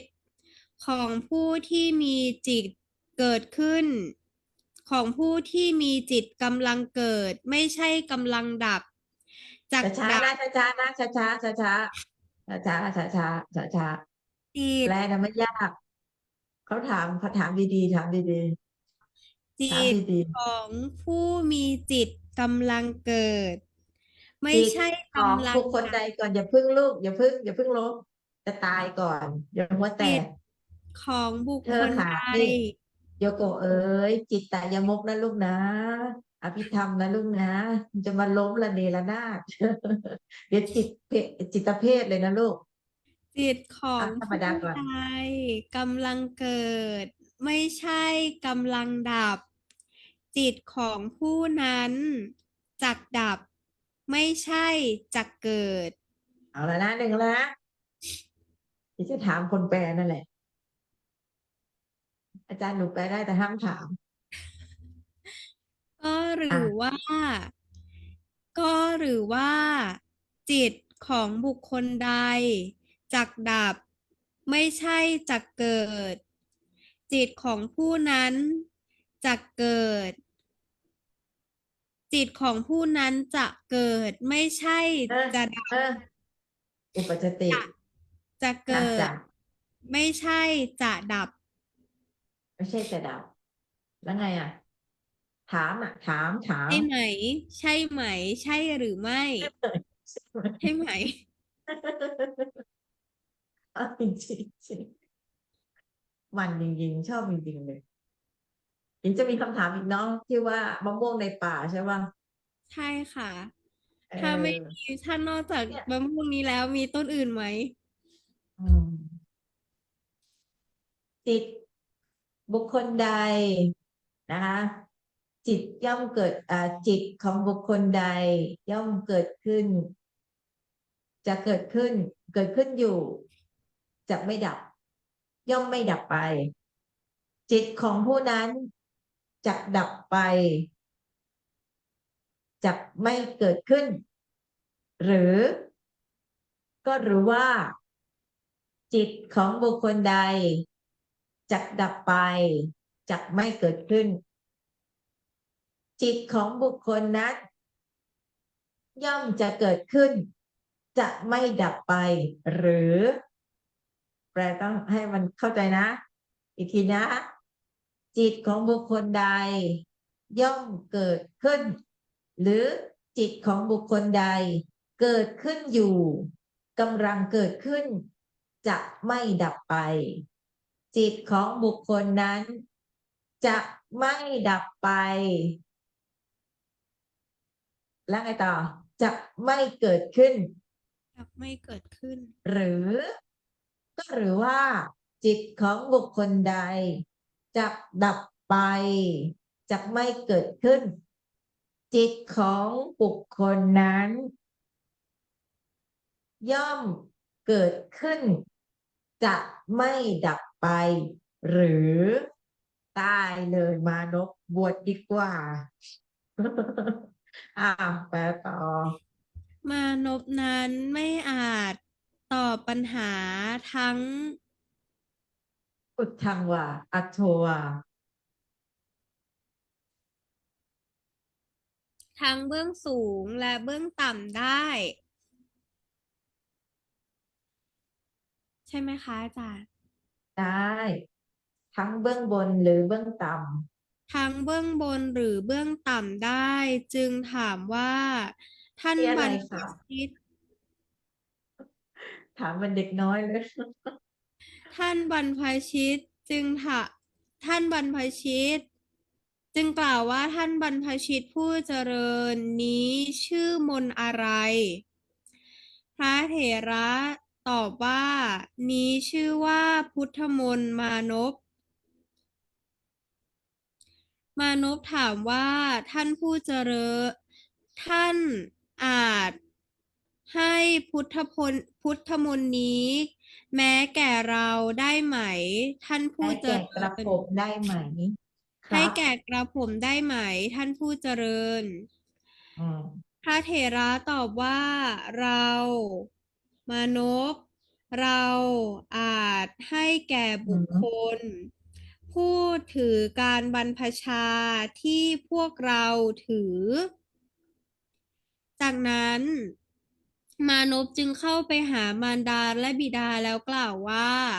ถือบรรพชาอย่างที่เราทั้งหลายถือเอาแล้วอ่ะจากนั้นมานพจึงเข้าไปหามารดาและบิดากล่าวว่าบรรพชิตนี้รู้จักพุทธมนต์แต่แต่เขาไม่ให้แก่แต่ผู้ท่านที่แต่ท่านแต่ท่านแต่เริ่มเคารท่านพแล้วแต่ท่านไม่ให้แก่ผู้ที่มิใช่บรรพชิตผู้ที่มิได้บวชในสำนักของท่าน กระผผมมจากบวชเรียนมนต์ในสำนักของท่านนั้น ครั้งนั้นมารดาบิดาของเขาเข้าใจว่าบุตรของพวกเรา ครั้นบวชแล้วเรียนเอา บุตรของเราแม้บวชแล้ว มันต้องบุตรแก้ผลไหมของเราแค่บวชเรียนมนต์เท่านั้น ครั้นเรียนจบแล้วจะกลับมาไม่ใช่แค่เพียงจะใช้สำนวนใช้คำของว่าเพียงพวกเราเพียงบวชเรียนมนต์เท่านั้น ครั้นเรียนครั้นเรียนแล้วจะกลับมาอีก ก็จะกลับมาก็จะกลับบ้านอีกก็จะกลับมาบ้านเอาว่าไปจึงอนุญาตว่าเรียนเถอะลูกอ่าเรียนเรียนเธอะลูกจงเรียนเธอะลูเถกระบวชให้เด็กพระเถระบวชให้เด็กบวชให้เด็กบวชให้เด็กแล้ว อันนี้หรือต้องประกอบกรรมหรือฐานก่อนแปลอย่างนี้เลยไม่ได้ไงพระเถระให้เด็กบรรพชาแล้วพระเถระให้เด็กให้เด็กบรรพชาแล้ว บอกกรรมฐานมีอาการ32ภาวะก่อนก่อนก่อน เขาบริกรรมกรรมฐานนั้นไม่นานนักเลยไม่นานเท่าไหร่ก็สำเร็จโสดาปัตติผลเหมือนจะได้เขาบริกรรมกรรมฐานนั้นกรรมฐานนั้นไม่นานนักสัตตมีเหรอจ๊ะในกรรมฐานนั้นเขาบริกรรมในกรรมฐานนักไม่นานนั้นในกรรมไม่ฐานนั้นนานนักถ้าแปลคำว่าในกรรมฐานมันเหมือนเป็นที่รองรับเหมือนเป็นสถานที่จริงไหมเราเลยไม่ค่ะอยากจะออกคำว่าในจริงไหมคะเพราะฉะนั้นตรงเนี้ยเอาจริงๆแล้วเนี่ยถ้าแปลเป็นนิมิตตสัตตมีได้จะสวยในเพในราะเหรอเพราะกรรมฐานมีอาการ32นั้นเขาใช่ไหมคะบริกรรม เขาบริกรรมก่อนเขาบริกรรมเขาบริกรรมในเพราะกรรมฐานมีอาการ32นั้นไม่นานนักก็สำเร็จโสดาปัตติผล คือจ้าตั้งต่อไปอยู่ในโสดาปัตติผล ต่อจากนั้นพระเถระคิดว่า สามเณรบรรลุโสดาปัตติผลแล้ว อืมบัดนี้ยังเธอเป็นผู้ไม่ควรหดำรงวนกดำรงลับ หลบดำรงอยู่ในโสดาปฏิบัผลดนี้สามเณรดำรงอยู่ในโสดาปัตติผลแล้ว บัดนี้เธอเป็นผู้ไม่ควรที่จะหวนกลับจากพระศาสนา แต่ถ้าเราบอกกรรมฐานให้เจริญขึ้นแก่เธอ ถ้าเราบอกกรรมฐานแก่เธอให้เจริญยิ่งขึ้นไปถ้าเราบอกกรรมฐานแก่เธอให้เจริญยิ่งขึ้นไปไซร้ อืมเธอพึงบรรลุอรหัตผลพึงเป็นผู้มีความขวนขวายเพื่อเรียนพุทธพจน์น้อยลง บัดเอนี้อถึงเวลาที่จะส่งเธอไปยังสำนักของพระจันดาวัชชีเถระ ค่ะจากนั้นท่านจึงกล่าวกับสามเณรนั้นว่าท่านอะไรท่านอะไรท่านอะไรขอถามท่านหน่อยพระลืมหรือยังฉันว่าแล้ว สิกขวัตรเถระค่ะ ต้องให้เขาสะดุดหน่อยใช่ไหมแค่ใช่ท่านพระสิกขวัตรเถภาระวะค่ะแล้วกำลังใครบวชเนี่ยตอนนี้ท่านชื่อว่าติดติสสะโมคคัลโมลีบุตรติสสะเถระโมคคัลลีบุตรติสสะเถระค่ะเกละพราหมณ์หรือเปล่าบุตรของโมคคัลลีโมคคัลลีเขาชื่อพราหมณ์ติสสะผู้เป็นบุตรของโมคคัลลีใช่ไหมคะโมคคัลลีติสสะโมคคัลลีแค่นี้ก็พอนะคะอดีตเป็นพราหมณ์มหาภูมิ อ๋อมาค่ะ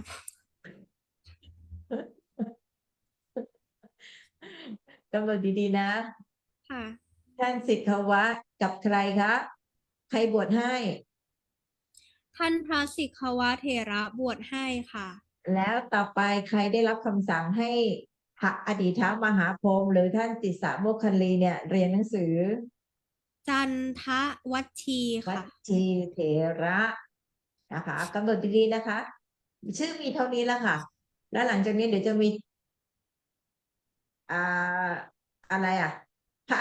พระเจ้าอโศกใช่ไหมคะแล้วจะมีสามเณรมาอีกค่ะมีลูกชายลูกสาวของพระเจ้าอโศกอีกค่ะถ้ามีหลาสามารถยกำหนดได้เนี่ยเราก็จะย้อนเล่าเรื่องประวัติศาสตร์ได้เลย ซึ่งจะมีความสัมพันธ์ทั้งกับอินเดียรังกาและประเทศไทยใช่ไหมคะเพราะว่าพระเจ้าอโศกก็ได้ส่งธรรมทูตสายหนึ่งมาที่ประเทศไทยคือท่านโสนะกับจำไม่หาได้ย ค่ะที่ว่าในสุวรรณภูมิมีลากศพ อ่าไม่มีแล้วก็นางยักษ์พอมาถึงสุวรรณภูมิปุ๊บโอ้โหก็มาปราบผีเสื้อสมุทรเลยนะ ผีเสื้อสมุทรเพราะนึกว่าท่านใช่เป็นผีแล้วท่านก็ปราบผีเสื้อสมุทรแล้วก็แสดงพระแสดงมชารสูตรใช่ไหมคะกุลบุตรกุลธิดาบวชกันมากมายแต่ไม่ได้ระบุว่าบวชเป็นอะไรอ่าไม่ได้ระบุเป็นอะไรตรงนี้แล้วก็เราก็ต้องไปสืบค้นกันเองว่าในเรือนะคะที่ท่านเดินทางมาในนั้นน่ะมีใครอยู่บ้าง ถ้าอยากรู้ก็ไปสืบค้นกันเอาเองนะคะแต่ในครั้งนั้นมีการบวชให้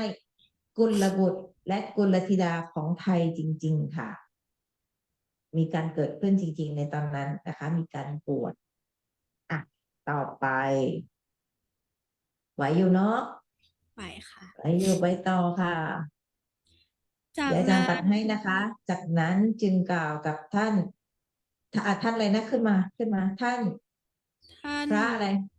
พระพระสิกสิขวัตรขเถระวัดเถระจึงกล่าวกับสามเณท่านรติสสะนั้นว่าสามเณติสสะรนะ สามเณร โมคคัลลีท่านชื่อติสสะโมคคัลลีบุตรเถระจอ่าริงๆก็คือชื่อติสก็สะท่านเป็นบุตรของนางโมคคัลลีไงคะค่ะเออสัมพ่อเนท่านนพ่อเนนท่านจงมาไเถิด ปไปหรือมาจะส่งไปแล้วลูกอ๋อไปเถิดสามเณรเธอจงไปยังสำนักของพระเถระเรียนพุทธพจน์จงถามสารทุกข์สุขดิบตามคำของเราและกล่าว่าวอย่างอ่านี้ว่าอุปชฌาย์พระอุปัชฌาย์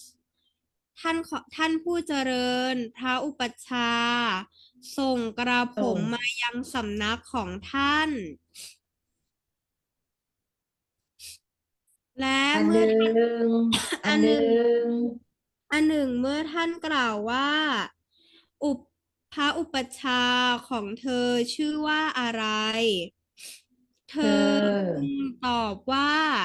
ชื่อว่าพระสิกขวัตรเถระขอรับค่ะ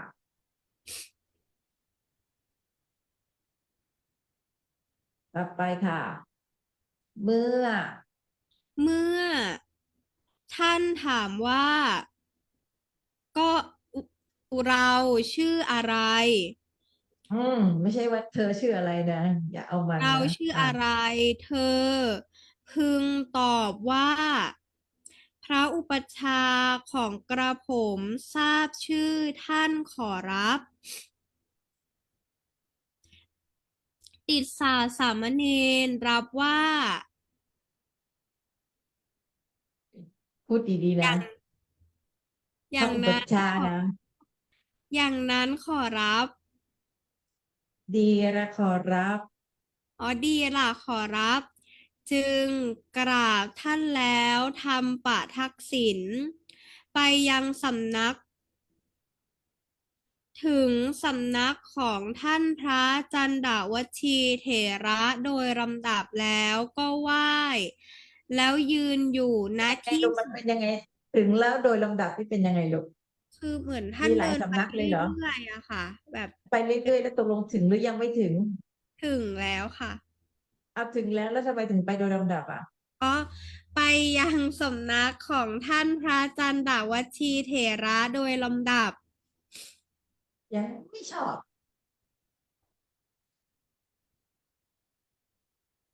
ไปก็ไปแต่ยังสำนวนยังไม่กลมกล่อมแล้วได้เดินทางไปยังแล้วได้เดินทางไปยังสำยังนักอาของ จารย์ก็ไม่ประนีประนอมเลยดูเขาก็ซื้อซัดขี้มูกให้ดูแล้วได้เดินทางไปยังสำนักได้เดินทางไปยังสำนักของท่านพระจันดาวชีเถระโดยลำดับคือว่าแล้วฉันหมดมันเนี่ยสอนไปนักเรียนร้องไห้ไปแล้วไหว้ว่าไหว้แล้วแล้วได้หรือเปล่าแล้วได้ยืนไหว้แล้วได้ยืนไหว้อยู่ณที่สมคที่วรข้างหนึ่งด่าไม่ใช่ไหว้แล้วไปยืนค่ะ ค่ะพระต่อไปเถค่ะระกล่าวว่าสามเณรเธอมาจากไหนสามเณรตอบว่าพระอุปัชฌาย์ส่งกระผมมายังสำนักของท่านขอรับพระเถระถามว่าอุปัชฌาย์ของเธอชื่ออะไรสามเณรตอบว่าชื่อว่าพระสิกขวัตรเถระขอรับ พระเถระถามต่อว่าเราชื่ออะไรเนนตอบว่าพระอุปัชฌาย์ของกระผมทราบชื่อของท่านขอรับพระเถระจึงกล่าวว่าตอนตอนนี้เธอจงเก็บบาตรและจีวรเธอสามเณรรับว่าได้ขอรับสามเณรเก็บบาดีนะตร ขอรับดีนะขอรับสามเณร เก็บบาตรและจีวรแล้วในวันรุ่งขึ้นก็กวาดบริเวณ ตั้งตั้งน้ำใช้ตั้งน้ตั้งน้ำฉันน้ำใช้และไม้ชำระฟันไว้ อีกทีหนึ่งสิตั้งน้ำฉันน้ำใช้และไม้ชำระฟันไว้ อืมต่อไปค่ะพระเถระกวาดสถานที่ที่เนนกวาดแล้วอีซ้ำกอีกครั้งซ้คะำอีกครั้งพซ้ำระเถอีกครั้งระกวาดสถานที่ที่เนนกวาดซ้ำอีกครั้งไม่สเทนใจในสิ่งน้ที่ำทิ้งสามเณรทำเข้าใจไหมคือไม่ค่ะสนใจเธอกวาดฉันก็กวาดตามหน้าที่ของฉันเธอก็อยู่ไปเทน้ำนั้นทิ้งแล้วตักน้ำอื่นมาแทนทิ้งไม้ชำระฟันนั้นแล้วฉวยเอาไม้ชำระฟันอื่นมาแทน ค่ะพระเถระทำอย่างนี้อยู่ถึง7 วัน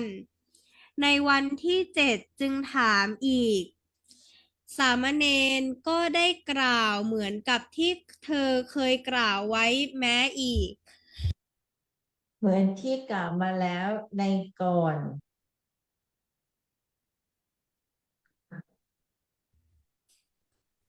เหมือนกับที่เธอเคยกล่าวเหมือนกับที่เธอกล่าวไว้ก่อนนั่นแหละพระเถระรู้ว่าพราหมณ์นี้ว่าง่ายจริงหนอจึค่ะงถามว่าเธอมาเพื่ออะไรกิมัตถังเป็นนิบาตนะคะสามเณรตอบว่าเพื่อเรียนพุทธพจน์ขอรับอืม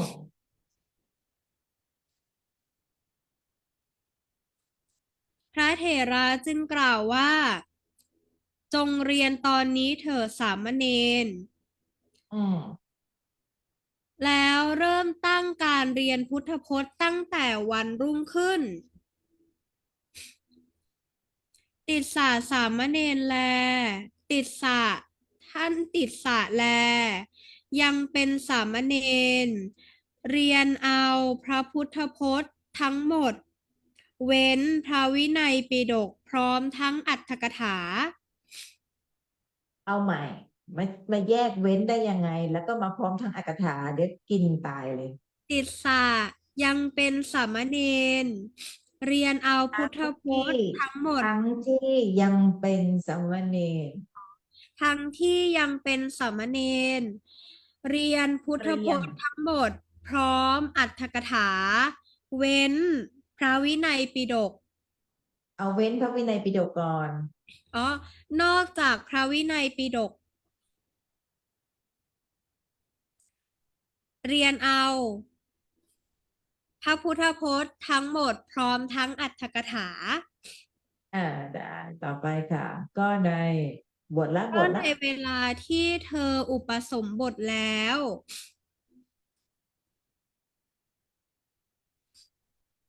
ยังไม่ทันมีพรรษาก็ได้ทรงก็ได้เป็นผู้ทรงพระไตรปิฎก พระอาจารย์และพระอุปัชฌาย์พระอาจารย์และพระอุปัชฌาย์ได้โอ้ยซึ้งดราม่าตรงนี้ปิติพระอาจารย์ร้องและไห้ใหญ่เลยคนแปลร้องไห้ใหญ่เลยนะคะพระอาจารย์และพระอุปัชฌาย์ได้แปลเป็นมอบได้ไหมคะอาจารย์ได้นะคะได้ปฏิฐาเปตวาได้มอบพระพุทธพจน์ทั้งสิ้นทั้งไว้สิ้นในมือของพระโมคคัลลีบุตรติสสะเถระแล้วดำรงอยู่จนสิ้นอายุขัยแล้วก็ปรินิพพานไป อืมฝ่ายพระโมคคัลลีบุตรติสสะเถระ โดยสมัยอื่นเจริญกรรมฐานแล้วบรรลุพระอรหัตผล บอกสอนพระธรรมวินัยแก่ภิกษุเป็นจำนวนมากค่ะซึ่งนะกว่าเขาจะ ได้อาจารย์เขานี่นะเขาต้องอดทนที่สำคัญคือคุณสมบัติค่ะเห็นไหมคะสุวโจวัตยังค่ะ ในเรื่องนี้ก็จะปรากฏจริงๆหรือปรากฏเยอะนะคะสุวัจโจเนี่ยเป็นคุณธรรมนะคะที่จัดได้ว่าเป็นธรรมที่มีอุปการะมาก คือคนเราอ่ะถ้ามีใครมาอุปการะเราเนี่ยถือว่าโชคดีไหมคะโชคดีมากฉันใดใครที่มีอัธยาศัยเป็นผู้ว่าง่ายค่ะก็จะเป็นผู้ที่มีคุณธรรมที่เป็นอุปการะแก่ธรรมในเบื้องสูง แม้กระทั่งในเรื่องพระราธพามเห็นไหมคะบวชตอนแก่นั่งท้ายแถวต้นทุนน้อยกว่าคนอื่นไม่ใช่แค่น้อยติดลบอีกต่างหากใช่ไหมคะแต่ท่านมีคุณธรรมว่าง่ายพระสารีบุตรท่านบอกให้ก้าวไปอย่างนี้ถอยหลังอย่างนี้เธอจงพูดอย่างนี้อย่าพูดอย่างนี้ใช่ไหมพระราธพามท่านทำหมดเลยค่ะนะคะท่านพระราธะ ถึงขนาดขั้นที่พระสารีบุตรเถระได้พาท่านราธพามไปกับพุทธเจ้าพระเจ้าถามว่าอันเตวาสิกของเธอเป็นอย่างไรว่าง่ายเหลือเกินขอรับอืมแล้วเธอจะรับอันเตวาสิกของเธอได้อีกสักประมาณเท่าไหร่ภาษาลีบุตรบอกว่าไงคะไม่อั้นพระเจ้าค่ะค่ะถูกไหมถ้าคะ ว่าได้แบบนี้ก็รับได้มากใช่ ถ้าแบบนี้ก็คือรับได้มากมาเถอะนะคะ เพราะฉะนั้นสุวัจโจนะคะเป็นสิ่งที่เมื่อเราบวชมาในบวรพระพุทธศาสนาเป็นคุณธรรมที่เราควรจะบำเพ็ญเนาะก็ฝากไว้นะคะฝากไว้ มีครูบาอาจารย์ท่านหนึ่งขอเล่าหน่อย เพราะว่าความดีของผู้อื่นควรพูดให้ดังๆใช่ไหม ความดีของตัวเองนี่ควรรูดซิปปากปิดให้แน่นเลยค่ะห้ามพูดความชั่วของคนอื่นควรปิดปากตัวเองให้แน่นแต่ความชั่วของตัวเองควรจะประจานให้ดังมีครูบาอาจารย์ที่อาจารย์ก็ถือว่านับถือท่านนะคะอยู่ทางใต้หัดใหญ่ใบแค่นี้ก็น่าจะรู้ละนะคะตอนที่ท่านบวชมาใหม่ๆท่านก็คิดว่าท่านต้องเรียนและในสำนักที่ท่านจะต้องเรียนเนี่ยมีการสอบสัมภาษณ์ และด้วยความที่สำนักนั้นนะก็จะมีแต่พระหนุ่มเนนน้อยใช่ไหมก็เป็นวัยที่เหมาะแก่การเรียนพอท่านเข้าไปสัมภาษณ์ปุ๊บพระที่เป็นเจ้าหน้าที่สัมภาษณ์ก็ถามว่ามาเรียนอะไรคือมันก็คงจะมีหลายวิชาเป็นคัมภีร์อย่างนี้เนาะท่านก็บอกว่าผมไม่รู้หรอกว่าผมจะเรียนอะไร ถึงแม้จะดูเป็นพระที่มีอายุมากแต่เทียบไม่ได้เลยกับพระปัญญาการตรัสรู้ของพระเจ้า2,000กว่าปีท่านพระอาจารย์เห็นว่ากระผมเหมาะสมที่จะเรียนอะไรผมจะตั้งใจเรียนสิ่งนั้นทั้งหมดอืมอืมบัณฑิตไหมเนาะน่าชื่นชมอ่ะ แต่ไม่ใช่จอยหงอยจนแบบไม่มีความอาจหาญเนี่ยท่านมั่นคงในในในในเป้าหมายของท่านใช่ไหมและจริงใจกับวัตถุประสงค์ของตัวเองแล้วก็พร้อมนะคะที่จะเป็นลูกศิษย์เป็นผู้ที่ว่าง่ายแล้วก็ไม่เลือกด้วยแต่พวกเรานี่เดี๋ยวต้องเรียนอันนี้ก่อนแล้วค่อยไปเรียนอันนี้ก่อนเดี๋ยวเอาอันนี้สักเท่านี้ก่อน2 อาทิตย์ก่อนแล้วเดี๋ยวไปเอาอันนี้อีกสัก3 วันอะไรอย่างเงี้ยพวกเราจะมีแพลนหมดเลยจริงไหมคะแต่ดูครูบาอาจารย์เราพระอาจารย์เห็นว่ากระผมเหมาะสมจะเรียนอะไรกระผมจะตั้งใจเรียนสิ่งนั้นทั้งหมดก็คือให้ครูบาอาจารย์เนี่ยเป็นผู้กำกับไงนะแต่ว่ามันก็คงคนละยุคคนละสมัยมั้งนะคะก็ทุกอย่างก็เริ่มเปลี่ยนแปลงไปนะก็ฝากไว้นะตรงนี้เป็นคุณธรรมที่มีอุปการะมากนะคะต่อธรรมเบื้องสูงปรากฏอยู่ใน ทัสสุตตรสูตรปรากฏอยู่หลายที่ค่ะปรากฏอยู่ในหลายที่ในที่หนึ่งก็คือทัสสุตตรสูตรนะคะอ่ะไปต่อค่ะหลังจากอุปสมบทแล้วเป็นผู้ทรงพระไตรปิฎกแล้วครูบาอาจารย์ก็ฝากฝังพระศาสนาไว้ในมือของลูกศิษย์แล้วก็ปรินิพพานไปแล้วใช่ไหมคะหลังจากนั้นเกิดอะไรขึ้นคะ สมัยต่อมา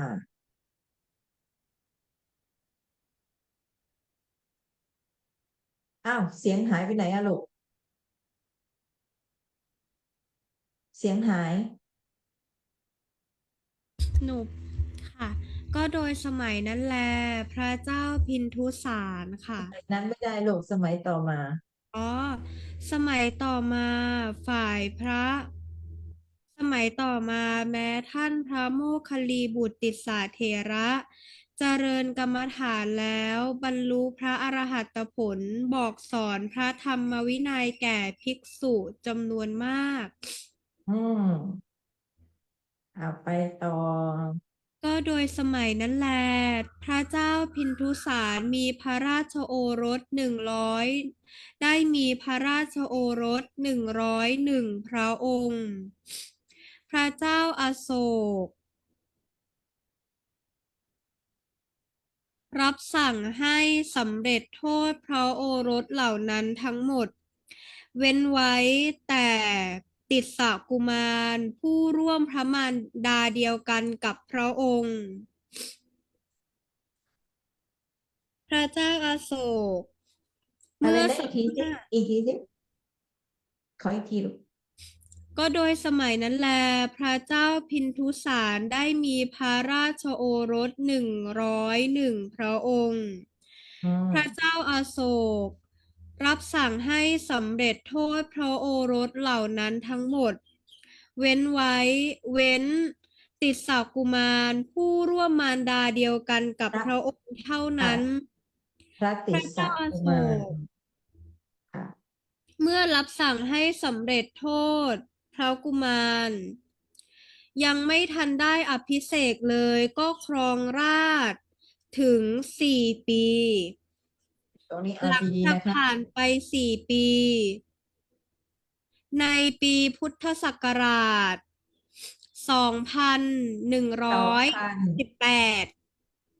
2,000 บวกกับอีก18อุปริคือบวกค่ะ ในปีพุทธศักราช2118 ได้รับอภิเษกเป็นพระราชาพระองค์เดียวทั่วทั้งชมพูทวีป ถ้าอาจารย์ไม่เห็นด้วยอ่ะตรงไหนคะอาจารย์ 2018เลยเนี่ย อ๋อ เอาแปลเต็มใช่ไหมเจ้าคะ ไม่ใช่อ่ะ ยังไม่เห็นพันตรงไหนเลย อ๋อ218 ค่ะ ระวังดีๆนะสัตตากับสหัสสะนะ ค่ะ สตังค์ค่ะ แล้วลองแปลแบบว่าไม่เอา200อ่ะ แปลตามศัพท์ โดยเอาใหม่นะคะ เท้าเธอ ใช่ไหมคะ เมื่อรับสั่งให้สำเร็จโทษ ใช่ไหมคะ ยังมิทันได้อภิเษกใช่ไหมคะ ยังไม่ทันอภิเษกครองราชย์ได้4 ปีนะ ค่ะ คะ ต่อร่วมไป4 ปีนะอาจารย์แปลแบบภาษาไทยเลยค่ะ เมื่อรับสั่งให้สำเร็จโทษ ยังมิได้ทรงอภิเษกครองราชย์4 ปี แล้วร่วงไป4 ปี ค่ะ ทำไมต่อ วัดเส ใน ในปี ในปีที่ 18 18 ถัดจากนี่เล ถั ย ด นะ จา ถัด ก จาก200 200 ปี ปี นับ แต่ จาก ปี แต่ปี แต่ปี ป ที่ รินิพพานแห่งพระตถาคต เท่านี้แหละ ถ้าจะแปลนะคะ ถ้าจะแปลก็ต้องประมาณนี้ แต่ถ้าจะเอาแบบพรวดเลย ก็คือแปลว่าไงนะ พุทธศัก 218 ปี ราช218 ค่ะ ปีพุทธศักราช218 พุทธศักราชนะคะเขาก็แปลอย่างนั้น แต่ถ้าเกิดเราไม่กล้าออกคำว่า การรัศตมีพุทธศักราชก็คือ ปีที่ถัดจากพระพุทธเจ้าเนี่ย เสด็จปรินิพพานไปแล้ว218 ปี ทั่วทั้งชมพูทวีปทั้งสิ้น ช่ไหมคะทำไมคะก็ถึงการอภิเษกเป็นเอกราชก็คือพระราชาพระองค์เดียวอ่ะแปลใหม่ขึ้นประธานหนูกพระเจ้าอาโศกเมื่อรับสั่งให้สำเร็จโทษพระกุมารทั้งหลายและเมื่อให้สำเร็จโทษพระกุมารทั้งหลายยังไม่ทันได้อภิเษกเลยก็ครองราชย์อยู่สิ้นอยู่ถึง4 ปีคอล่วงไปพอล่วงไป4 ปีในปีที่18ถัดจาก200 ปีนับจากปีที่พระตถาคตเจ้าเสด็จดับขันธปรินิพพานก็อืได้รับมการราชาภิเษกเป็นพระเจ้าจักรพรรดิพระองค์เดียวทั่วทั้งชมพูทวีปอืมอันหนึ่งด้วยอานุภาพแห่งการอภิเษกพระราชฤทธิ์เหล่านี้ได้มาถึงแก่แก่มาเพื่อพระองค์อืมคือพระราชอาญาแผ่ไปไม่ต้องคือก็ได้คะอ๋อไม่ต้องพระคือก็ได้ราชอาญาแผ่ไปภายใต้มหาปฐพีประมาณ1 โยชน์เบื้องบนอากาศก็เช่นเดียวกัน คือคือแผ่ไปคือแผ่ไปประมาณ1 โยชน์เออแปลให้มันถึงไปเลย เอาละมาดูตรงนี้ราชฤทธิ์คนมีบารมีกันนะคะทีนี้ค่ะสักหน่อยอาจารย์เดี๋ยวจะให้พักแล้วตรงนี้ค่ะมันอ่านิดหนึ่งไปจนถึงแค่ป่าหิมพานต์ก็พอละค่ะโอเคยังไม่ต้องเอามะขามป้อมต้องเก็บไว้ก่อนอีกหน่อยลูกอีกหน่อยสะโดดา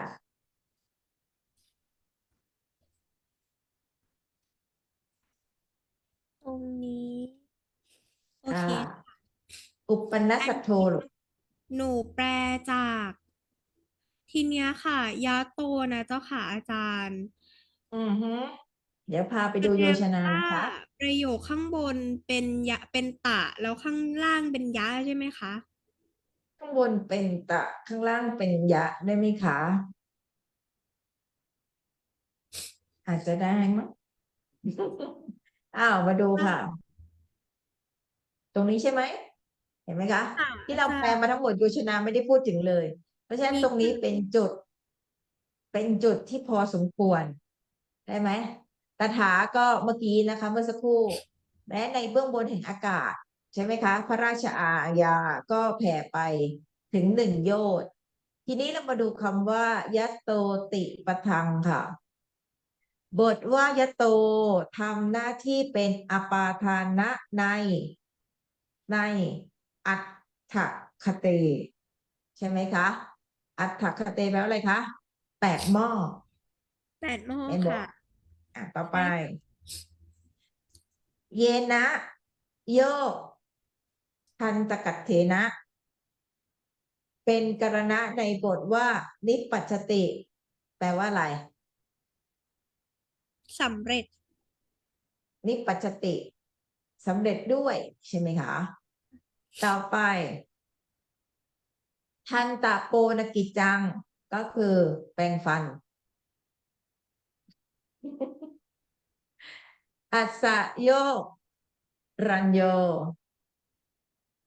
ในคำว่าสุวรรณวันนังจะ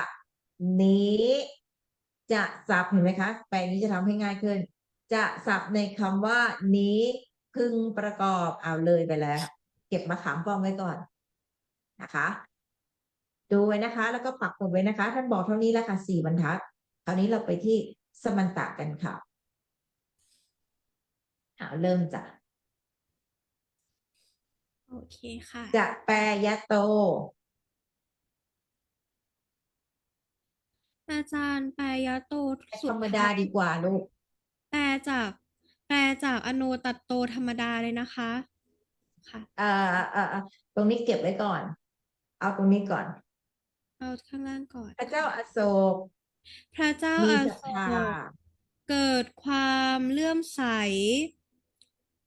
เกิดความศรัทศรัทธาธาในพระศาสนาไดได้ถ้วาย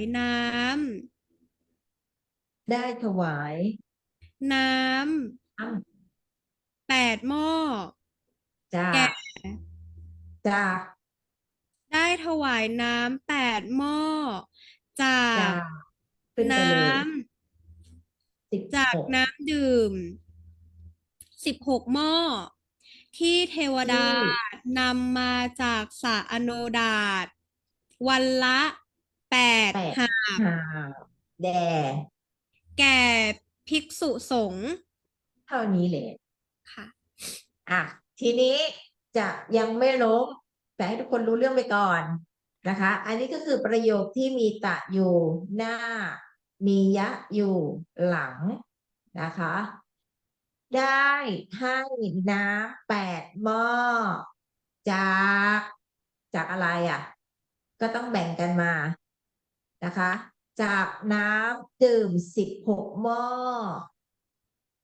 น้ำดื่ม 16 หม้อนี้ทำไมเทวดานำมาด้วยกาจากสระอโนดาต8 หาบที่ว่าเสที่ว่าเสทุกวันหรือวันละ8 หาบที่ว่าเสนะคะทีนี้จะยังไม่ให้เขาแปลจะแยกนะคะยะตะลองแปลดูเทวดาเทวดานำน้ำดื่ม8 หม้อ นำน้ำดื่ม16 หม้อมาจากสระอโนดาตวันละ8 หาบพระเจ้าอาชาติศัตรูทรงเกิดความเลื่อมใสในพระศาสนาแล้ว ได้ถวายน้ำ8 หม้อจากน้ำดื่ม16 หม้อนั้นนั้นนั้นธรรมดามันนั้นไม่ได้อาจารย์มันเป็นยะโตนะ นั้นใดนั้นใดนั้นใดแก่ภิกษุสงฆ์ค่ะอย่างนี้ก็ได้นะคะแต่ถ้าเราใส่เกิดว่านั้นใดฮะ เราใส่นั้นใดตรงนี้ได้เลยใช่ไหมคะอาได้เลจารย์ยค่ะนั้นใดเล่าต้องใส่คำว่าเล่าไปด้วยนะที่นั้นใดเขาเรียกว่าล้มแบบโบราณไล่เล่าโอเคเออค่ะจากหม้อน้ำดื่ม1816เนาะ16 หม้อนั้นใดเล่าแด่ภิกษุสงฆ์จบตรงค่ะนี้นะคะเพราะฉะนั้นถึงบอกว่าเราต้องฝึกล้มไหมคะมันต้องล้มอ่ะถูกไหมถ้าไม่ล้มไม่ได้นะคะแต่ทีนี้ การล้มครั้งนี้เนี่ยมันเป็นยาโตค่ะใช่ไหมมันเป็นยาโตซึ่งเป็นอปาทนะทุกทีเราก็จะแปลตะใช่ไหมแล้วใช่ก็ล้มไปค่ะหายะก็หนูเข้าใจว่าประโยคบนอ่ะเป็นตะแล้วไอ้อืมประโยคข้างล่างอ่ะมันเป็นยะอืมตอนแรกหนูก็จะบอกว่าที่หนูจะถามคือต้องแปลจากอโนดาตมานี่หรอเพราะว่ามันดูบอค่ะเออค่ะถ้าแปลจากตรงนี้มาเหมือนกับว่าเทวดาได้นำน้ำดื่ม16มันไม่ใช่ตรงนี้เนี่ยมันไม่คือ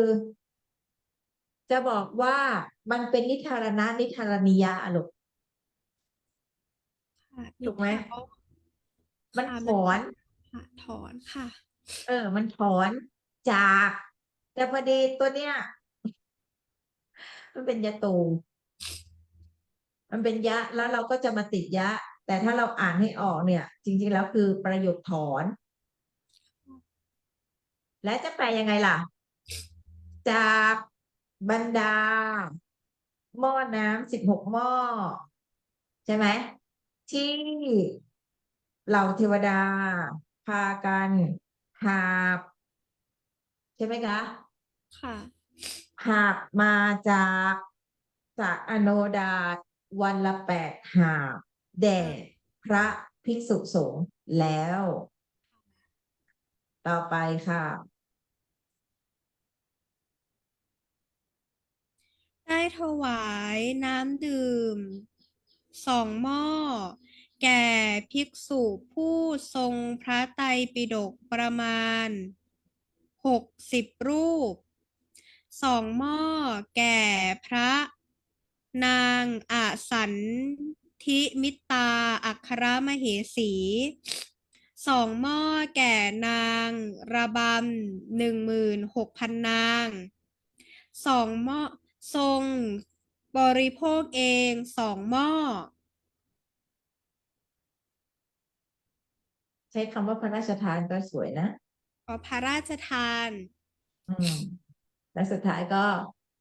ทรงพระองค์เองบริโภก็บคเอริโภงสคองหม้อข่าวถ้าหนุนที่ว่าเสได้ก็จะสวยมากพระองทุกค์เองบริโภควันละ2 หม้อถวายวันละ2 หม้อแก่2 หม้อ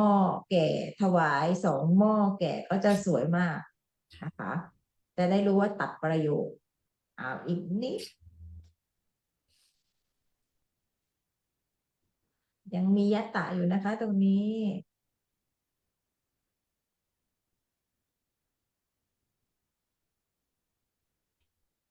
เทวตา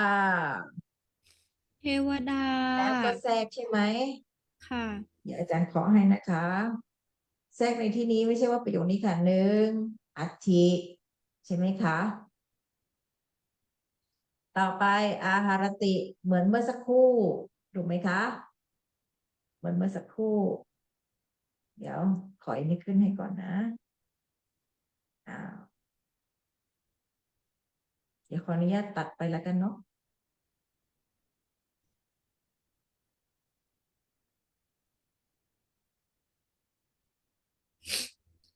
ค่ะสุดท้ายค่ะลีลาเหมือนเมื่อกี้ค่ะอัน 1หรือเปล่าอัน 1อืมไม่ใช่สิไม่อัน 1ธรรมดาไม่มีอะไรเทวดาเทวดา นแปลเหมือนเมื่อำกี้ลูไม้กแปลเหมือนเมื่อกี้เพราะเราจะเจอเยนะก็ค่ะอันหนึ่งอ่าพระราชาเอาแชทพระมเหทีก่อนเลยนะสีและพระมะพระราชาพระมเหสีนางระบำ16,000 นางและภิกษุประมาณ60,000 รูปสำเร็จกิจคือการชำระพระทนและแปรงฟันทุกวันด้วยไม้ชำระฟันที่ชื่อว่าใช่ไหมคะอาจารย์หนูแปลถูกไหม ด้วยไม้ชำระฟัน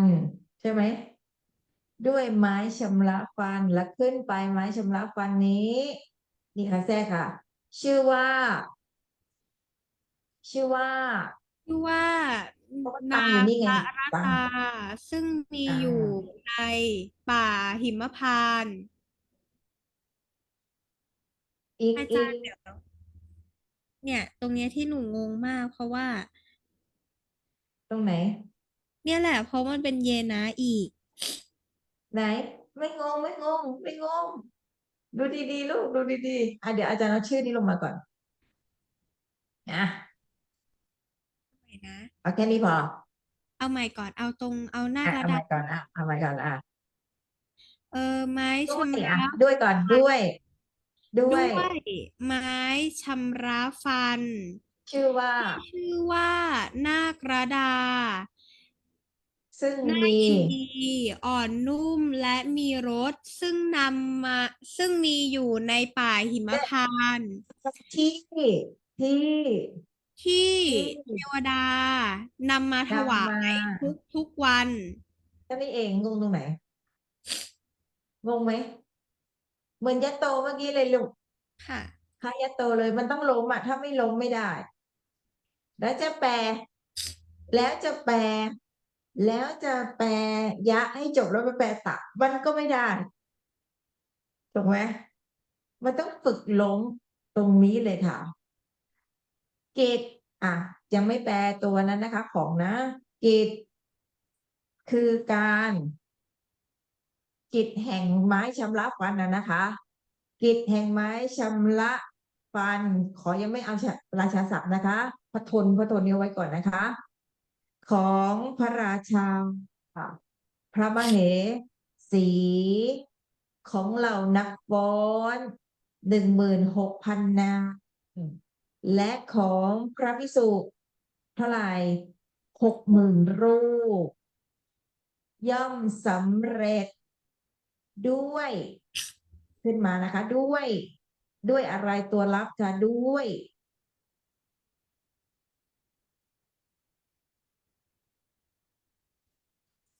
ไม้ชำระฟันที่ชื่อว่านาครตาใช่ไหมคะ ไม่ต้องแปลนั้นนะคะ นาครตา ซึ่งมีอะไรคะ มีลักษณะทำไมคะ อ่อนใช่ไหมสนิทละเอียดอ่อนสนิทมีรสซึ่งมีอยู่ในป่าหิมพานต์ใช่ไหมคะ แล้วไงต่อลงไป ที่เหล่าเทวดา ทั้งหลายนั่นเองนำมาถวายทุกๆวัน เนี่ยมันต้องเข้าไปและตรงเนี้ยมันเข้ามาแทรกตรงกลางลักษณะคายะโตเลยค่ะลองไปฝึกแปลกันดูแต่อาจารย์เชื่อว่าไม่ยากเกินไป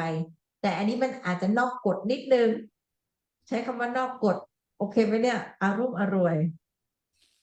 นะมันนอกกฎนะยะโตกับเยนะ แต่ลักษณะเดียวกันค่ะ เปลี่ยนตังเป็นยังเปลี่ยนเยนะเป็นเตนะนี่จะไม่ยากเลยใช่ป่ะประมาณนั้นมีคำถามไหมคะ ไม่มีค่ะอาจารย์วันนี้ไม่มีนะ วันนี้ไม่มี พรุ่งนี้ให้หยุด1 วัน อาจารย์จะไปงานปิดทองครูบาอาจารย์สรีระของครูบาอาจารย์ในวันพรุ่งนี้ เดินทางคืนนี้ พรุ่งนี้มีงาน อีกวันหนึ่งเรียนตามปกติจ้ะอีกวันเป็นวันหนึ่งเป็นศุกร์นะคะ ค่ะอาจารย์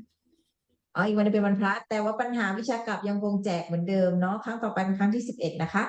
ได้ค่ะถ้าอย่างนั้นวิชาแปลเราจะเจอกันอีกทีคือวันจันทร์ อันค่ะค่ะงั้นวันนี้ก็